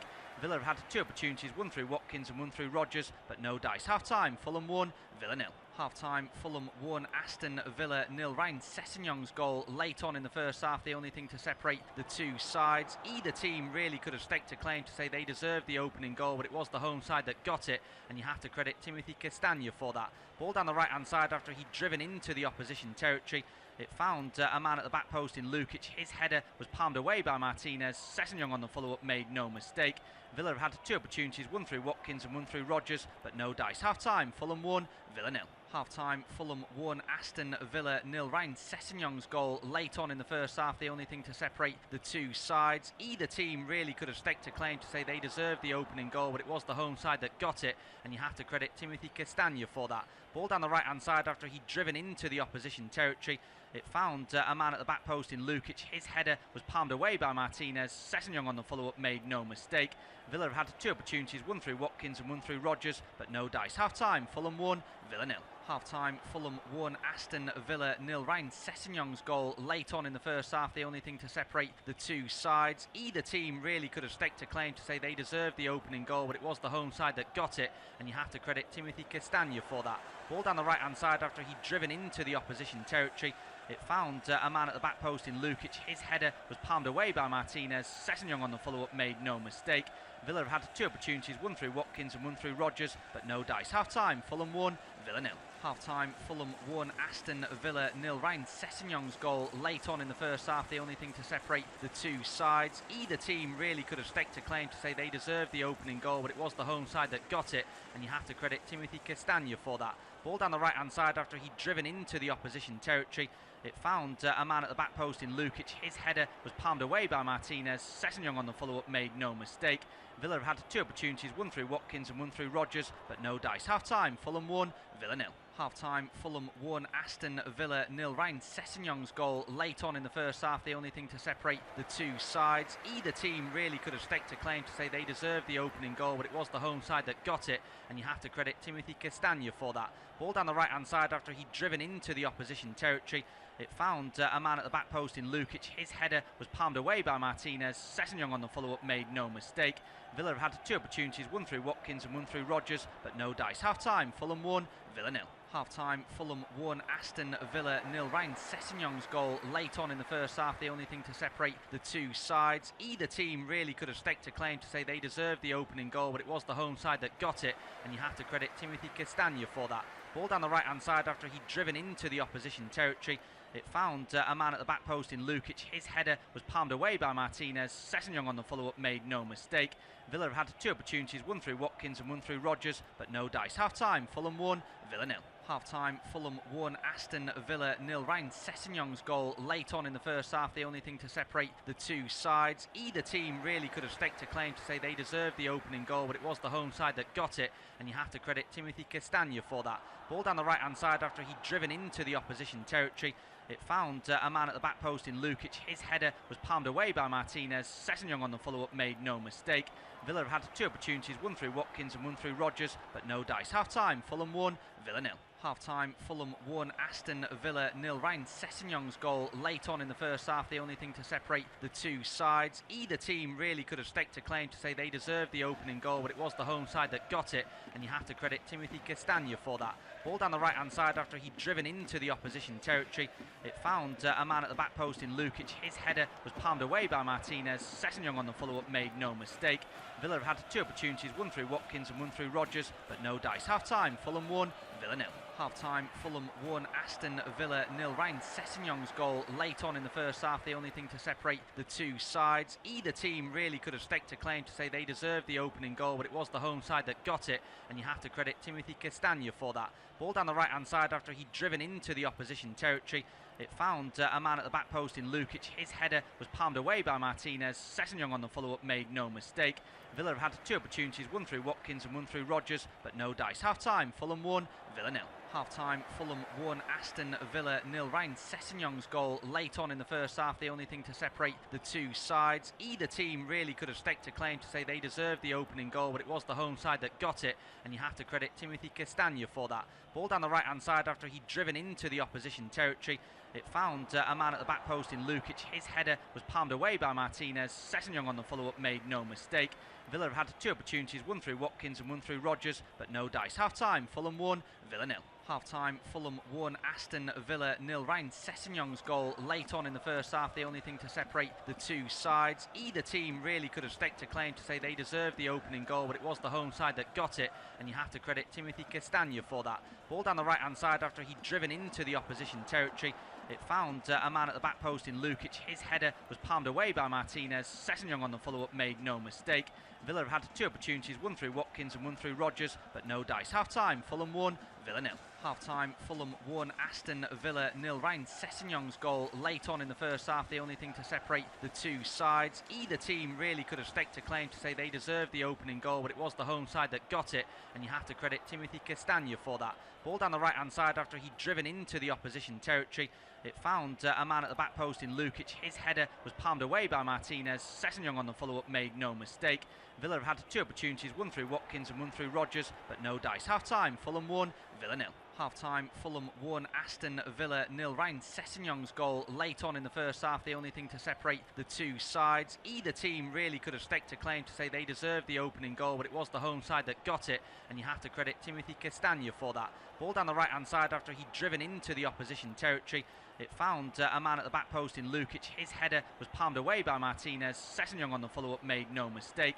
Villa have had two opportunities, one through Watkins and one through Rodgers, but no dice. Half-time, Fulham 1, Villa 0. Half-time, Fulham 1, Aston Villa 0. Ryan Sessegnon's goal late on in the first half, the only thing to separate the two sides. Either team really could have staked a claim to say they deserved the opening goal, but it was the home side that got it, and you have to credit Timothy Castagna for that. Ball down the right-hand side after he'd driven into the opposition territory. It found a man at the back post in Lukic. His header was palmed away by Martinez. Sessegnon on the follow-up made no mistake. Villa have had two opportunities, one through Watkins and one through Rodgers, but no dice. Half-time, Fulham 1, Villa 0. Half-time, Fulham 1, Aston Villa 0. Ryan Sessegnon's goal late on in the first half, the only thing to separate the two sides. Either team really could have staked a claim to say they deserved the opening goal, but it was the home side that got it, and you have to credit Timothy Castagna for that. Ball down the right-hand side after he'd driven into the opposition territory. It found a man at the back post in Lukic. His header was palmed away by Martinez. Sessegnon on the follow-up made no mistake. Villa have had two opportunities, one through Watkins and one through Rodgers, but no dice. Half-time, Fulham 1, Villa 0. Half-time, Fulham 1, Aston Villa 0. Ryan Sessegnon's goal late on in the first half, the only thing to separate the two sides. Either team really could have staked a claim to say they deserved the opening goal, but it was the home side that got it, and you have to credit Timothy Castagna for that. Ball down the right-hand side after he'd driven into the opposition territory.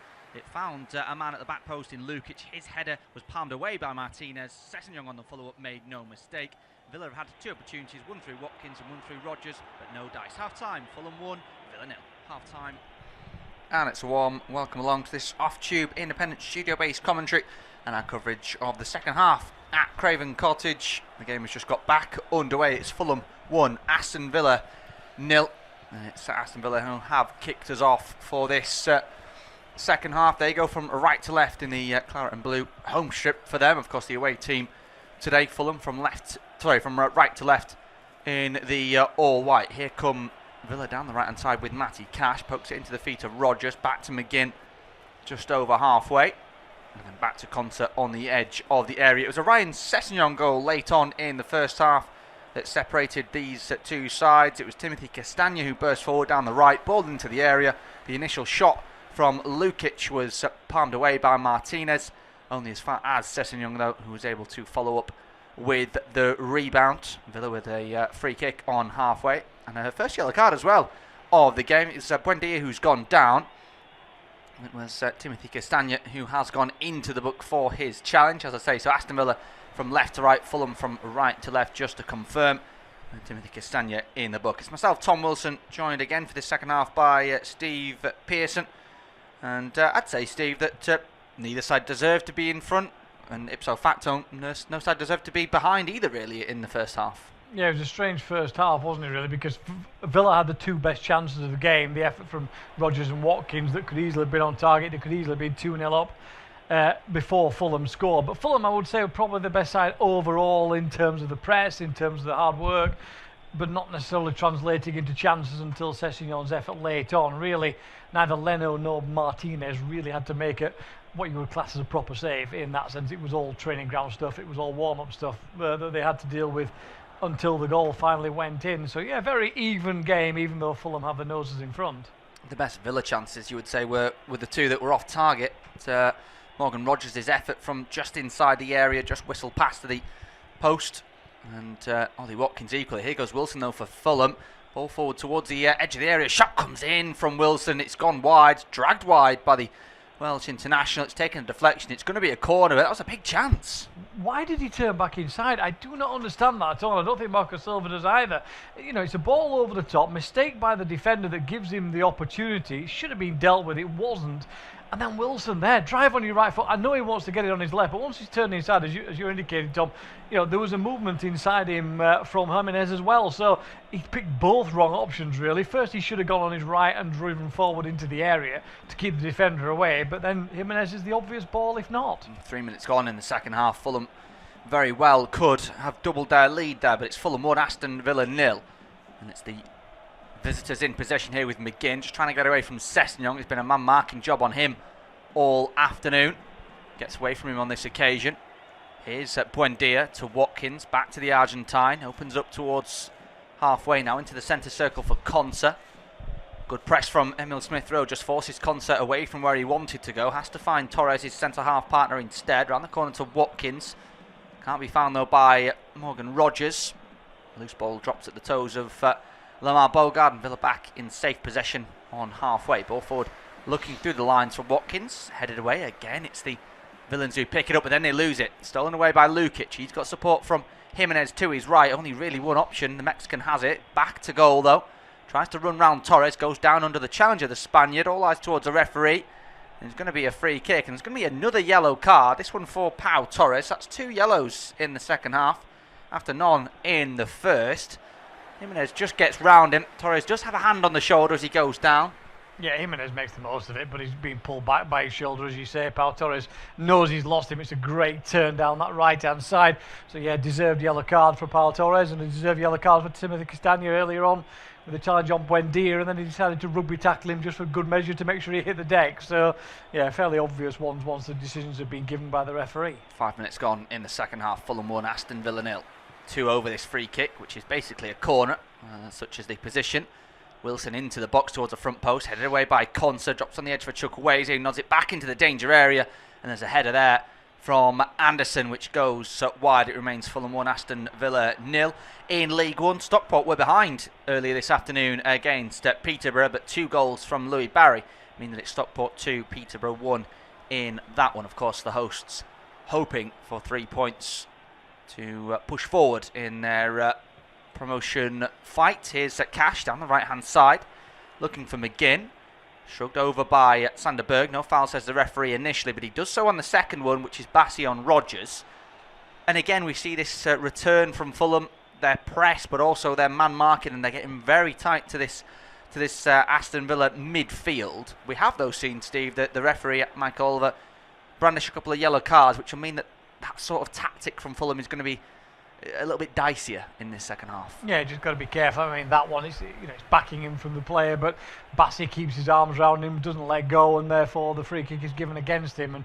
But the press is keeping McGinn and Buendia at bay at the moment. As Rodgers comes down, he's really unfortunate. Tries to pull the ball across, it deflects off Bassey, comes back onto Rodgers and behind for a goal kick, which is disappointing end from a good position for that Villa side. But yeah, just got to be careful, I think, Fulham. But I don't think they will stop the press because it's been so effective.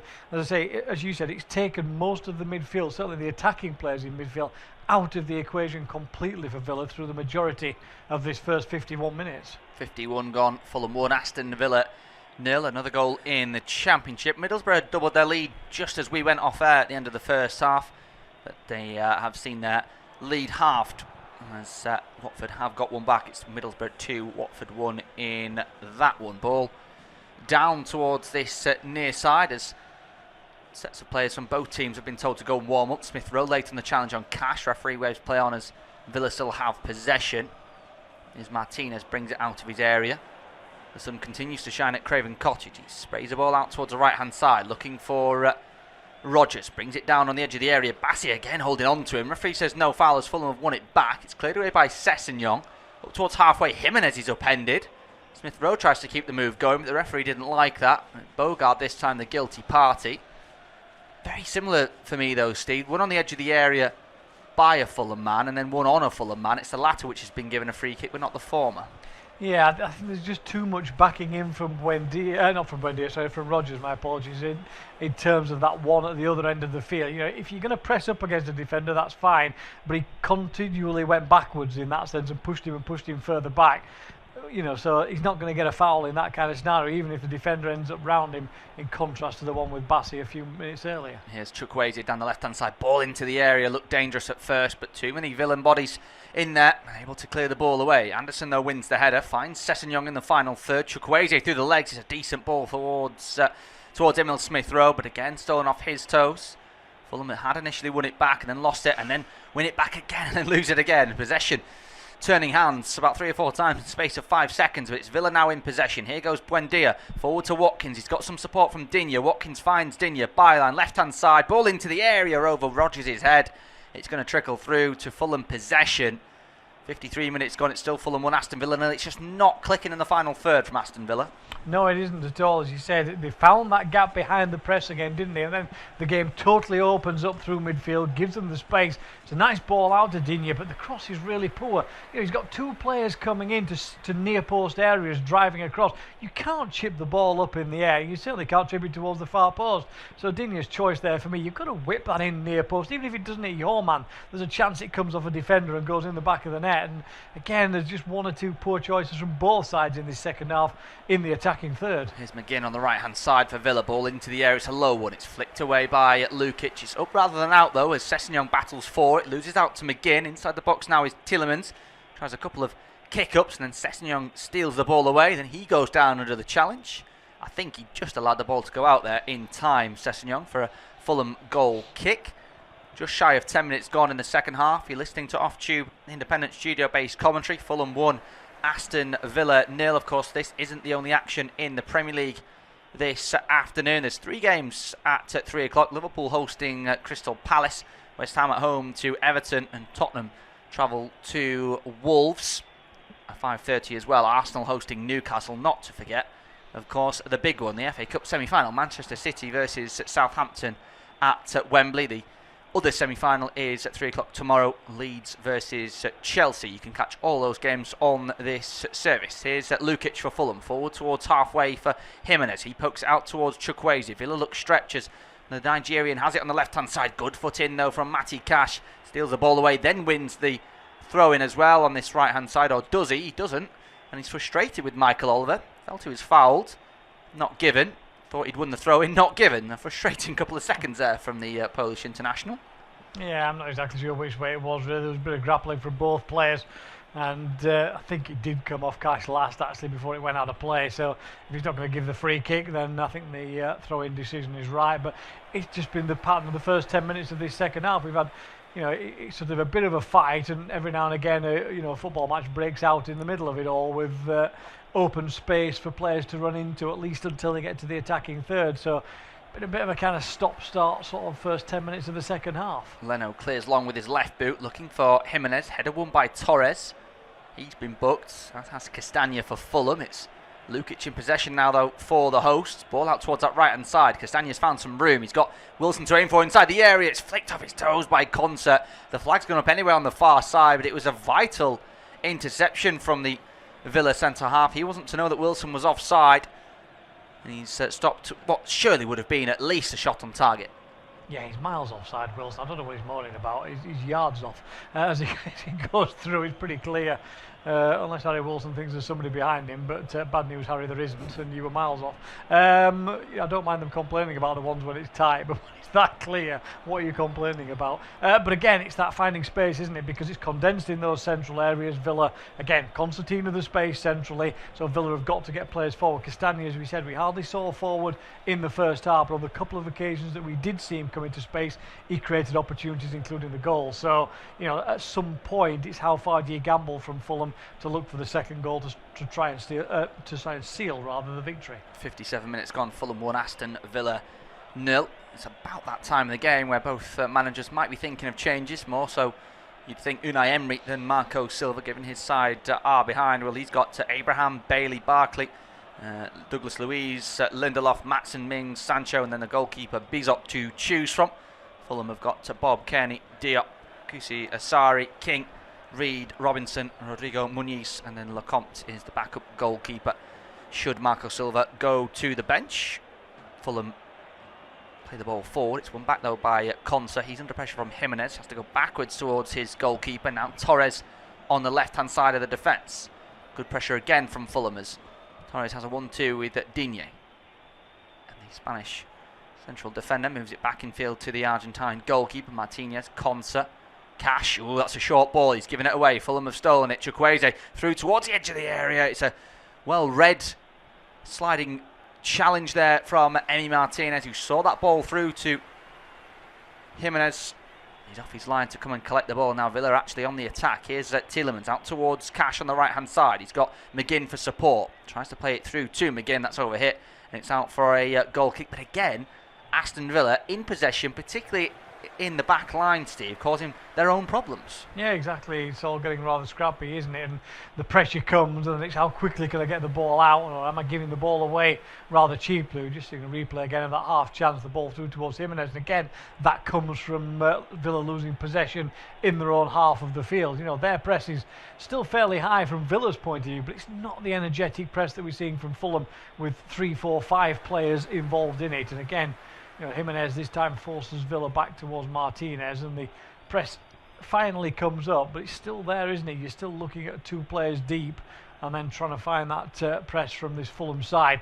Just get the feeling it's getting a bit weary, and as you said, we're getting towards the hour mark. I wouldn't be surprised to see a couple of changes, particularly from Fulham at the moment. There's a little bit too much space in midfield for me for the home side. Here come Villa. Tielemans to McGinn, tries to find Buendia. It's a packed penalty areas. Villa find their way into the final third. Cash, though, has had to turn away from the final third as Sessegnon put him under pressure. Goes backwards towards halfway for Bogard. And now Conso all the way back in the centre circle. They started again through Tielemans. Torres on the far left-hand side now for Digne. Touches it infield, finds Buendia. Buendia tightly around the corner to Tielemans once more. Sweeping ball out towards the right-hand side onto the toes of Matty Cash. He's got support down the line from Rodgers. Byline back to Cash. Off his feet, though, by Anderson. Cleared away by Fulham, but the intensity ever so slightly increased there by Unai Emery's side. Fulham 1, Aston Villa 0, an hour gone at Craven Cottage. Another goal in the Championship. Middlesbrough have restored that 2-goal advantage in their home game against Watford. Morgan Whittaker got the first. He's also got the third. 3-1 to the Borough in that one. Here come Villa, though, through the lines. It's Ollie Watkins who pulls the trigger. And we've seen much better from the England international both this season and in this game. It's high and wide and not too handsome, under the watchful eyes of Thomas Tuchel, no less. Yeah, Unai Emery not impressed by the finish from his striker onto the edge of the box, and looked all ends up like Watkins would at least get his shot on target, but he lashes at it to some extent from the edge of the area, and it's off the outside of his foot. And a violent reaction from Unai Emery on the sideline, who kicked something on the floor. I don't know what it was exactly, but much merriment from the Fulham fans behind the bench, inevitably at the reaction of the Villa manager. But it is that element of frustration. They have had the chances at 3 opportunities for strikes in and around the penalty area, both sides of half-time, and we've not seen a shot on target out of all 3 of those. And Thomas Tuchel, watching, will not be fantastically impressed by what he's seen so far, I don't think. Question mark is he off to West Ham, or is he off to Wembley afterwards? Yeah, he'll certainly be going somewhere. One or the other. He loves 2 or sometimes 3 games in a day, doesn't he? It could be all 3, I suppose, this afternoon. Yeah, I was just going to say that, nearly cut you off, Steve. Grimsby have got a 4th in League 2. It's certainly all 3 points for them at home against Swindon, 4-0 in that one. 61 played at Craven Cottage, Fulham 1, Aston Villa 0. The Villa side, though, in this second half have seen more of the ball. It's just what they've done with it, not been good enough just yet. Torres from left to right out towards this near side for McGinn, right onto the Scottish international's left boot. He touches it back to Cash, then McGinn once more. He's got Sessegnon to beat, pokes it for Bogard centrally. He goes laterally once more for Conter. Conter forward to Torres, about 40 yards from goal. Torres fires it through, looking for the run of Rodgers. It's a nice idea, but it's overhit. It's out of play for a goal kick, and you just feel it's gone a little bit stale for Aston Villa, and a change or 2 wouldn't go amiss. Yeah, I mean, it's not a bad effort, that, but Rodgers had to stop to stay on side, so he sort of ran through, then had to slow down because the pass didn't quite come quickly enough. But had he carried on his run, it would have been a superb ball around the back from Pau Torres. Not an easy one for either player to get in the right position on. But yeah, from a Villa point of view, I want to see. I think it's time to gamble with Digne and Cash, because Wilson and others are sitting a little further back now, so they can drop somebody in a more central position, deal with Smith Rowe and with Jimenez through the middle, and get those 2 upfield and try and push a couple of Fulham players back into their own half and create some more space.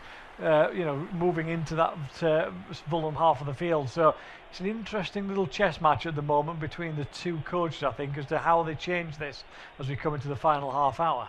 Tillemans out towards the right hand side for Cash, about midway through the opposition territory, drops it infield to McGinn. He tries to turn around, but Smith Rowe's read that well and stolen the ball away. Now here's Lukic, ball slightly behind. Jimenez has to retreat into his own territory to get the ball and find Wilson. 1-2 between those 2. That's good from Wilson. Skips past a couple of challenges, but Digne is able to steal the ball away, and Villa have regained possession. McGinn to Tillemans. He's got Digne on that far side and uses the Frenchman. Touch out of his feet, then ball into the area from Digne, looking for Watkins over his head, away from Sessegnon. It's Bogard now, though, for Villa to keep possession. Cash down the line to McGinn. Seen a lot of the ball in this second half as Rodgers has it now. Corner of the box on the right-hand side. Underlapping run comes from Cash. Ball into the area is blocked. It's cleared away. Sessegnon has it for Fulham, and the goal scorer is able to sweep his left boot at the ball up towards halfway. Only as far as a Villa man in Conser. He's under pressure from 2. That's actually a double deflection on his ball back towards the goalkeeper, and it will be a Fulham throw on this near side. 64 minutes gone. Fulham 1, Aston Villa 0.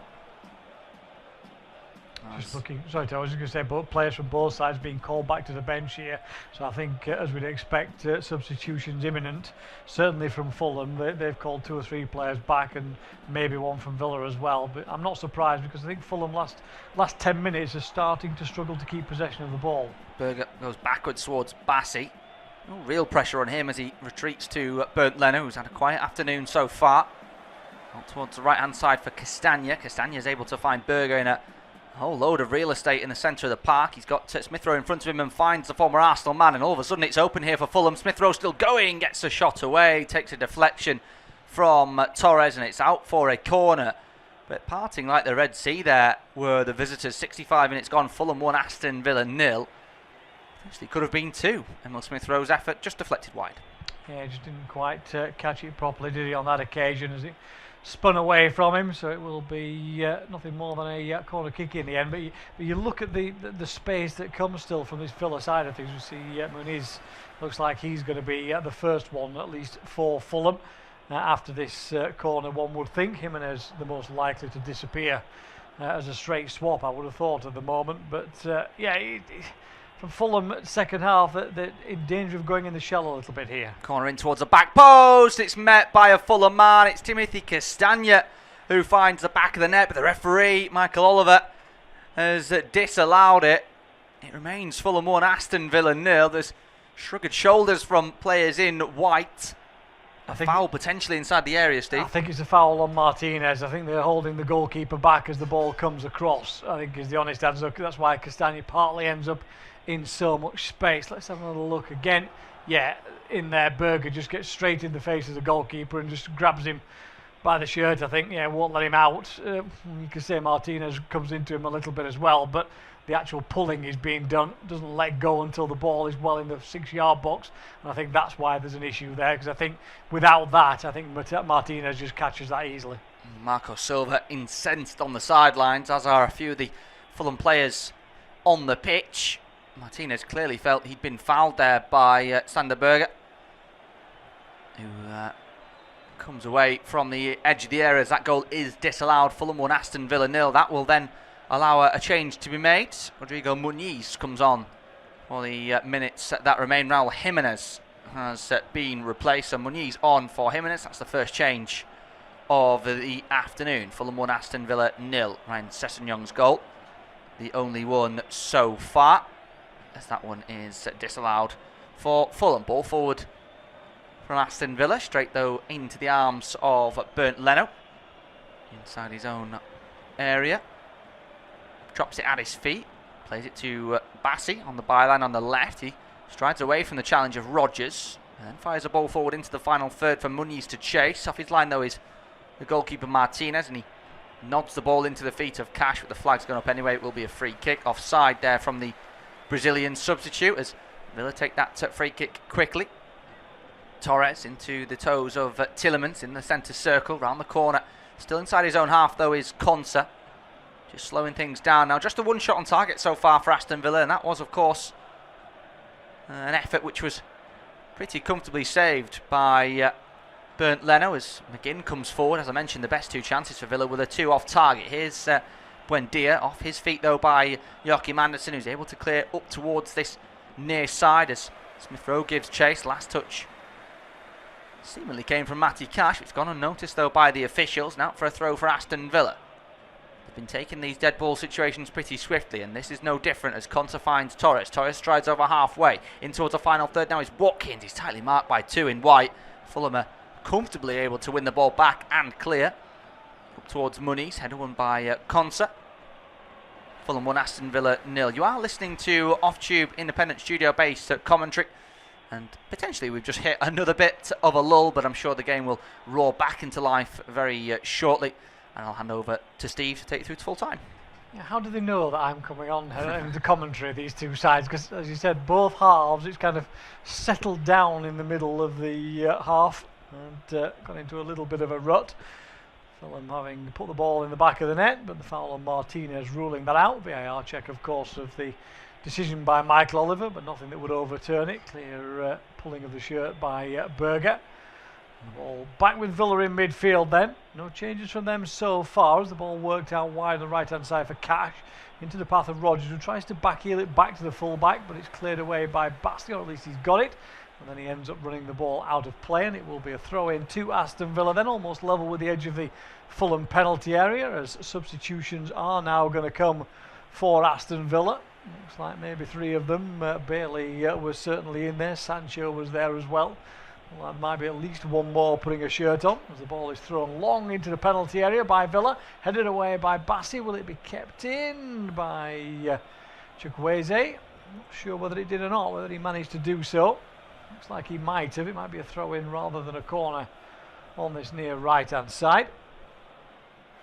There's discussions on the sideline with the substitutes from Unai Emery. Get his message across, try and change things round and find an equaliser for Aston Villa. It's been a pretty even game so far. Digne goes across to take the corner in front of the Villa fans in the corner of Craven Cottage in the shade. Corner kick taken short to McGinn, who's got space to cross, lifts it in high towards the far post. There's a flick on from Tielemans. A questioning look from the referee, towards the referee I should say, that he was dragged to the ground as he got the header in on it. Didn't see enough contact, like grappling from both. Yeah, they were certainly involved with each other there, weren't they? I think Tielemans has gone down a little bit light. Maybe he's lost his footing, maybe potentially, but I thought that was a good opportunity. If he stays on his feet, if he stays upright, Steve, he can get a really solid header at that, you feel, as long as Castagna doesn't get in the way of it. So it's an opportunity there that's gone missing. He certainly has, as Bassey's lost possession here, but he's fouled by Rogers, says the referee, Michael Oliver, and it will be a free kick. Then 20 minutes to go until full time, or at least until the end of the 90. And Fulham lead by a goal to nil. Sessignon's effort on 43 minutes, still separating the two sides. Still no sign of those Villa substitutes on the sideline. Goal in League One, equaliser for Doncaster at home against Stevenage, which puts a little bit of a hole in Stevenage's efforts to get into the playoffs at the end of the season. Stockport leading now by 3-1 against Peterborough. So both of those sides swapping places, but in the top 6 at least for the moment in the playoffs in League One. That's Stevenage and Stockport alongside Bolton and Bradford. And it looks like MK Dons will seal promotion back to League One. They lead Tranmere by 2-0. And keeping an eye on the National League as well, because Rochdale and York, the 200-point sides meeting in a winner-takes-all decider. 0-0 in that one. Ball forward here from Cash into the penalty area for Rogers. He tries to cross, it's deflected up in the air, but ends up going all the way past anybody in claret and blue. It works its way all the way over onto that far side for Buendia. Chip a ball into a central position for Conser. Bassi is out of the play at the moment. Watkins therefore is sitting way in the penalty area because he knows he's onside until Bassi comes forward, but the ball doesn't come in. It's worked out left, long cross into the penalty area. Leno gets a punch on it and Smith Rowe clears it away from the edge of the area. It hits the back of Muniz, who will chase it down. But I think there's a foul in there on the Villa man, is there? No, I think the referee's allowing play to continue because Villa are in possession and Pau Torres is getting slowly back to his feet. Villa just taking the time though through Conser before they get back to 11 men. Conser not wanting to risk playing the ball into a congested midfield area and giving it away. And maybe giving away anyway. Poor play by Bogard. He's surrounded by white shirts and all of a sudden Chukwueze is off. Tries to find Muniz, but it's behind the striker. Ends up tangled up at his feet. And Bogard breathes a massive sigh of relief. Yeah, that should be bread and butter really for this Fulham attack. I mean, you must work on similar situations, Steve, like that all week. 2v2s, 2v1s, 3v2s, and they get a really good opportunity there to go forward for a 2v2 if you include the goalkeeper. And the ball just has to be in front of Muniz. It doesn't even matter really if it's a little bit overhit, because if the goalkeeper comes out, it still gives you a chance of, if you just get a touch in there, maybe you get a penalty. All you need to make sure you don't do is play it behind him. That's exactly what he does. It's a really poor pass from Chukwueze. It's forward to Muniz, by the way, who's of course fresh off the bench. Probably got the most energy of anyone on the pitch. If you just play it, allow him to get on the end of it, you've got yourself a chance. But the ball behind him's really poor, and that's a chance to double their lead, which again they've wasted. Yeah, problem here for Basti. He said he'd gone down a little bit earlier on, ended up down inside the penalty area, almost on the goal line on that left-hand side, but he is at least now back to his feet. It looks like we're going to see 4 changes for Aston Villa. A mass substitution here. Tielemans and Bogard have gone off. I'm not really surprised with either of those, if I'm being brutally honest. Ross Barkley, it looks like, has come on alongside Bailey, Sancho and Louise. I think are the 4 in the end, as they all head onto the pitch. Just waiting for confirmation of who the other 2 were that went off. Yeah, Tom, did you catch that? I think so. I think it's Tielemans, Buendia, Bogard, McGinn off, Barkley, Louise, Sancho, Bailey on, I believe. Yeah, fairly straightforward swaps then, I suppose, in that sense. It's like for like from Villa, but fresh legs on as Bassi continues to get treatment. He has gone over to the sideline, back on his feet, and the Fulham players have come over to take on refreshment to help them get through the last 16 minutes of the 90 then. Fulham 1, Aston Villa 0. Substitutions in reply coming from Fulham, as you'd probably expect. Movement on the bench at Craven Cottage, ready to make their way on. It's Robinson, certainly one of the ones who will be making an appearance, the American international. There's the ball long downfield here then for Villa down the left-hand side, tidied up by Castagna, out of play for a throw-in on that far side. There'll be an opportunity for Villa to press forward then in numbers, but as they try and do that, the substitutions for Fulham will now happen. So changes to follow as the board goes up. First one off is Emil Smith-Rowe as he departs the scene. Good round of applause for him. Hard-working performance from Smith-Rowe, but really had a full impact on the game for me. Yeah, I think 75 minutes in, quarter of an hour left, you'd say if they hang on, I think in large part that's because they've been so good in the press and they've caused so many problems for Aston Villa, haven't they? Particularly in the sort of first 50-55 minutes of the game. Since then it's been a little bit more sort of backs against the wall, so it makes sense that they're bringing on some fresh legs, so if they do get a chance on the counter, much like they did a few minutes ago, hopefully they'll be able to take better advantage of it. But yeah, Smith-Rowe going off, he's worked hard, he's been vital in that press, causing problems for Villa in that back line. Chukwueze going off, who I don't think has played his best game in a Fulham shirt today. He had that chance to lay it to Muniz a few minutes ago and wasted that opportunity. So no real surprise to see both those come off. You know, the former because he's worked hard, the latter because he's not really affected the game. Oscar Bobb's come on, Josh King's come on, so it's young players, lively, energetic, quick players. For Aston Villa, changes across the board, weren't they? I mean, they've got two new wingers now in Sancho and Bailey, so a little bit more energy on the flanks. Luiz a little bit more solidity in midfield, and Barkley as well, I'm a big fan of. He's a bit of a wrecking ball, and again, some fresh legs in midfield. Yeah, can disrupt things or energise. It's difficult to know which way it will go at the moment, but for the minute, Villa dominating possession over the last few moments since those substitutions, but not really with an attacking threat as they pick up possession here through the middle with Sancho, tries to thread a ball in, but easily cut out by Anderson. He will clear right-footed, long downfield up towards the halfway line. Torres wins the header, but it goes straight out of play for a Fulham throw-in on halfway. Two big goals in the Championship. Middlesbrough look like it's job done for them as they try and close the gap on Ipswich and Millwall above them. Middlesbrough 4, Watford 1 now, and Charlton have gone back in front at home against Hull, who are battling for their playoff place. And it's Charlton 2, Hull 1. In the other game, West Brom 0, Ipswich 0 is still the scoreline in the Championship. Seeing the as it stands table on our screen for the Premier League. A win for Fulham here would move them, at least for now, up to 10th in the table. Just 2 points behind Brighton, who are in one of the European places. For Villa, obviously, it changes nothing other than giving others the chance to get away or close down on them towards the top of that group behind the front two. Here comes Sessegnon down the left-hand side, tries to chip a ball in, but he chips it into the fans in the sunshine behind Martinez's goal, and it's a goal kick to Aston Villa. A frustrating end to what was potentially a good opportunity for Sessegnon down this left-hand side on that occasion, Tom. And at the moment, Fulham, they don't look very comfortable in their own skin, Fulham, at the minute, in terms of do they want to press, do they want to sit back? They look a little bit stuck between both at the moment. Yeah, they've been very quiet, haven't they, in this second half? I mean, neither side have actually had a shot on target. Fulham, of course, did have a goal disallowed. Sander Berg fouling Martinez from the corner. But yeah, they've been quiet in the attacking third of Fulham, and as I say, over the last 10 minutes, they just sat further and further back. Ball forward down the left-hand side. He's cleared away again, away from Sancho before he can make any inroads into the penalty area. And it will be a throw-in then, taken short this time by Villa. No space though, as Fulham have everybody behind the ball and within 30 yards of their own goal. And Torres has it for Villa on the halfway line. And just has to play a ball square. They'll change the angle of attack towards Cash. It's dropped into Bailey on this left-hand side, going back towards the halfway line. But it's a good press from Fulham from midfield this time. Takes Villa all the way back to Martinez, who gets the ball tangled up under his feet, but manages to find Torres before any danger comes of it. It's played through the centre to Luiz, who does have a bit of space. Finds Rodgers. There's three shirts sitting Claret in front of him. Rolls it out onto that left-hand side.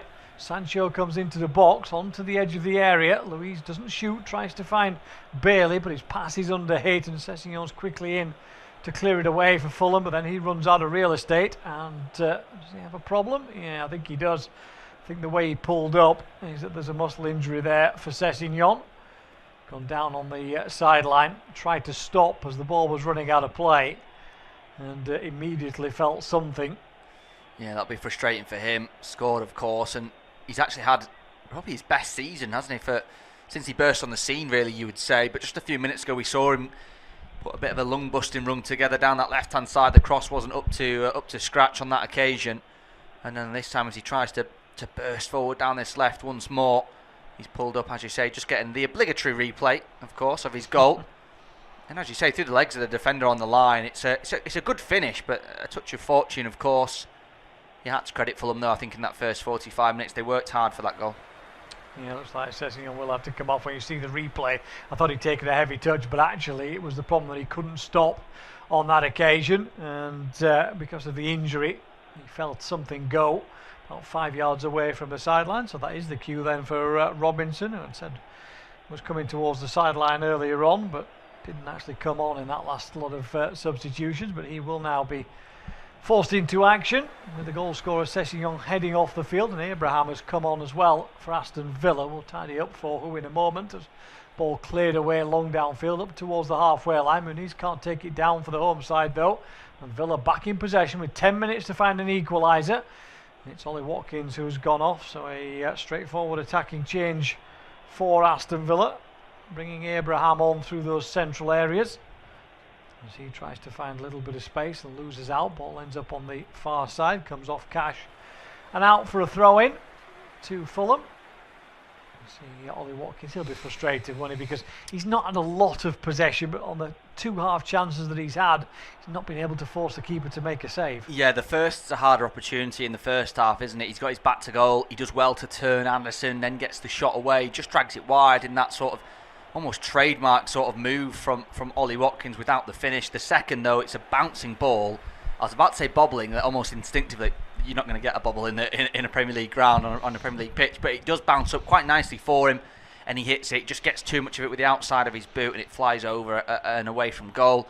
That was, of course, the effort that led Unai Emery to kick something on the sideline in frustration, and he's gone off with less than 10 minutes to go. On comes Abraham. Yeah, ball worked out to Digne, tries to chip a ball into the path of Sancho. It's headed away though. Still in possession though, one back by Barkley into the feet of Rodgers. He pushed it into the path of Abraham, who's quickly closed down by Robinson, and the ball breaks on halfway. Back to Villa again. It's constant possession in the right hand half of the field as we're looking for our independent off-tube studio pictures. Villa kicking from left to right, and the majority of the play means that our heads are turned, as it were, towards that right side for Villa. But at the moment, no cutting edge around the penalty area for Unai Emery's side. Ball worked across from Cash into a central position. Louise drops in deep, finds Rodgers, back to Louise again, up towards Abraham, edge of the box, step over for him, into the area. Oh, and again he can't get the shot on target like Watkins earlier on in this half. He gets underneath it and hooks the ball over the crossbar, and yet another decent chance for Villa goes astray. I mean, it's created by himself really, because as he gets the ball there, Steve, he's got 6 white shirts around him. Yeah, granted, not all of them right on top of him, but all within a chance of maybe putting a foot in. And he beats 2 of them with one move, lets it roll through his legs, then just pokes it past the pair of them, and it opens up into a really good position. And all you can think really as to why he hasn't made more of it is, surely he just thinks, how have I got this sort of opportunity with only being on the pitch in a couple of minutes? Maybe he's not properly warmed up, certainly not psychologically. Good strikers are always ready, but unfortunately he wasn't. It's over the bar from him, but it's a really good chance, and you wonder, will they get a better? Yeah, that's the reality of the situation in the Premier League. When the chances come, you've got to take them, and at the moment Villa haven't when those odd opportunities have appeared. And now Fulham have it at the other end of the field with Muniz. It's a lonely character in white, looks for a foul, doesn't get it. He'll go down under the challenge. I'm not sure how much contact there was there on that occasion. Referee Michael Oliver will stop things for a moment to see whether there is an injury. Harry Wilson, of course, thinks it's a foul. Yeah, it's one of those, it could be, couldn't it? It's whether you deem there's enough contact from the Villa man to force him to the floor is a question. But yeah, I think it's thigh to thigh, and I think because of that it probably is. I mean, he's gone in, and your thighs are pretty big, strong muscles, Stephen. If you get one of them in towards your side, you're going to feel it, and it just knocks him off balance. I think it probably is a free kick. Yeah, maybe so. The system was right there. He obviously agreed with the referee as the ball tries to come in from that left-hand side. Cross loops up in the air from Digne. Doesn't drop to anybody in the penalty area, but does come back out to Douglas Luiz, who spins away, finds Konsa onto this right-hand side for Bailey. Now gets a chance to run at the defender Robinson. Both substitutes battling with each other. Decent ball across by Bailey, but nobody just attacking that area. Lukic able to hook it out of play for a throw in as the champagne corks are popping in Milton Keynes because the Dons have made it 3-0 against Tranmere, and that should be enough to seal their promotion back to the third tier from League Two, joining Bromley in those top two positions. Still the third position to sort out, and relegation in League Two as well, which affects Tranmere, who are losing at MK Dons. The ball is thrown long into the area, headed away as far as Digne, but he gets miles under the shot and it goes way over the crossbar. For a free-flowing and scoring side that Villa have been over the last few weeks, Tom, we're not seeing any cutting edge at all in the attacking third. No, there's been no real response either from going behind, Steve, in this second half. Yes, they've had all the ball, but the chances have been pretty decent, but the finishing has been really poor. They haven't had a shot on target in this second half. In fact, they've only had one in the whole game so far. The latest there from Digne is much like the one from Watkins earlier on, blazed over from a pretty decent position. It's strange, isn't it, from Villa, as you say, 8 goals across their last two games, and they only need 6 more points to guarantee Champions League football. Lovely bit of play by Bob across the penalty area. He does get a shot in, but it's rather scuffed in the end as defenders came back across to cover him. And it is a harmless effort, easily saved. The ball cleared away, comes off Lukic and out of play for a Villa throw-in, but that's only on the halfway line. 4 minutes of normal time then, plus whatever the referee adds on. And the other games, Charlton still leading against Hull, Middlesbrough well up on Watford, Ipswich being held by West Brom in the Championship, Stevenage being held by Doncaster, and Stockport comfortably leading Peterborough in League 1. And in League 2, Grimsby and MK Dons well clear of their opponents in the 2 games in League 2. And in the National League, basically playoff for promotion back to the AFL, it's York City who have the advantage in the final few moments, but it's only because it is 0-0 at Rochdale. Rochdale have to win to go up. Both of those sides with more than 100 points in that league. As the ball is cleared long downfield for Villa, up towards Bailey. Robinson battles him. It comes off the Villa man and behind for a goal kick. Yeah, it's a real shame, isn't it, in the National League that they both can't go up. Well, they both can't guarantee going up with 100 points. Saw it a few years ago, of course, with Wrexham and Notts County. Something's got to change there, hasn't it? But in this one, it's an interesting one. I think Fulham, Marco Silva will probably feel that his team probably could have and should have doubled their lead. If Villa get a late equaliser, you'd say it's probably undeserved, and Fulham deserved all 3 points. But the way that Villa are going, you can't see them scoring. Can't exactly see Fulham doubling their lead either. I'd say it's almost job done from them. Yeah, he's drifting that way at the moment. Are we saying there's too many eyes from Villa players on the semi-final, perhaps? Ball forward here for Fulham, in towards Bob, tries to thread it into Muniz where maybe he should have taken the shot. It's blocked out, finds King again inside the area, left-hand side, waits for support to come. Berger onto the edge of the area, drives into the box. A couple of rollovers under his foot, works it to Muniz. His effort is blocked out, and Bassi can't take possession just outside the penalty area, but there's enough white shirts behind him to tidy up for the home side. It comes out to Bob again, always a willing runner down that left-hand side to Berger, who thinks he's offside, and so it proves. The flag goes up on the far side, and it will be a free kick to Villa into the final minute or so then of the 90. Yeah, sorry Steve, maybe a case of too much time there, I think, for the Fulham man Oscar Bob. I thought he was just going to roll it onto his right and hit it. He's of course predominantly left-footed. You just felt maybe a little more confidence from the Fulham man. Does he just put it onto one of his feet and hit that? He tries to find a teammate, which I don't think was really on. Yeah, certainly wasn't on that occasion. Fulham will now drop back into defence, although at the moment they're pressing on the halfway line for Villa, and the defensive line is way out of the penalty area. As again they look to condense space, and it's successful as Robinson picks up possession. And Josh King is going to be miles offside, and it's too far in the end for Oscar Bob as well, as those two get in a tangle with each other. As to who was going for it, the ball is out of play as Joachim Andersen comes up with the player of the match. Wouldn't necessarily disagree with that. It was always likely to be a defender.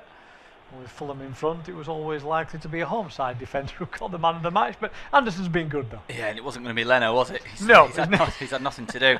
Yeah, Anderson's been, you could have probably picked anyone really. Maybe Sessegnon, seeing as he got the goal, you'd probably go with him, wouldn't you, for man of the match? One of the back four. and Session with the goal. Castagno as well, if he hadn't been booked, probably in with a shout. He created the goal. It was brilliant from him. He's not put a foot wrong either. Yes, his defending to do though now as a long ball forward is aimless downfield though, and Robinson has plenty of time just to chest that back to his goalkeeper, and Bernd Leno will go on a tour of the penalty area before he's finally closed down and has to pick the ball up from the floor. Leno all in bright orange, like the sunshine around the stadium. He walks across over onto that right hand side. It's a win that will take Fulham up to 10th at least for now.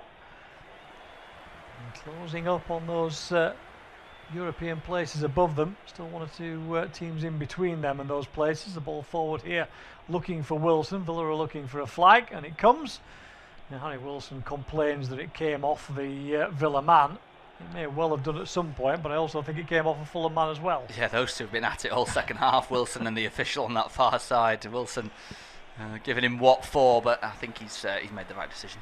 Yeah, the linesman just looks at him as if to say, well, I don't care what you say, I've still put the flag up anyway. That's my call. And there's a yellow card actually for Wilson for his rather overly vociferous complaint and keeping the ball away from Villa, of course, to stop them from taking a free kick. So probably a combination of the two incurs the wrath of the referee. There's another foul in there as Luiz is brought down by Lukic inside the centre circle.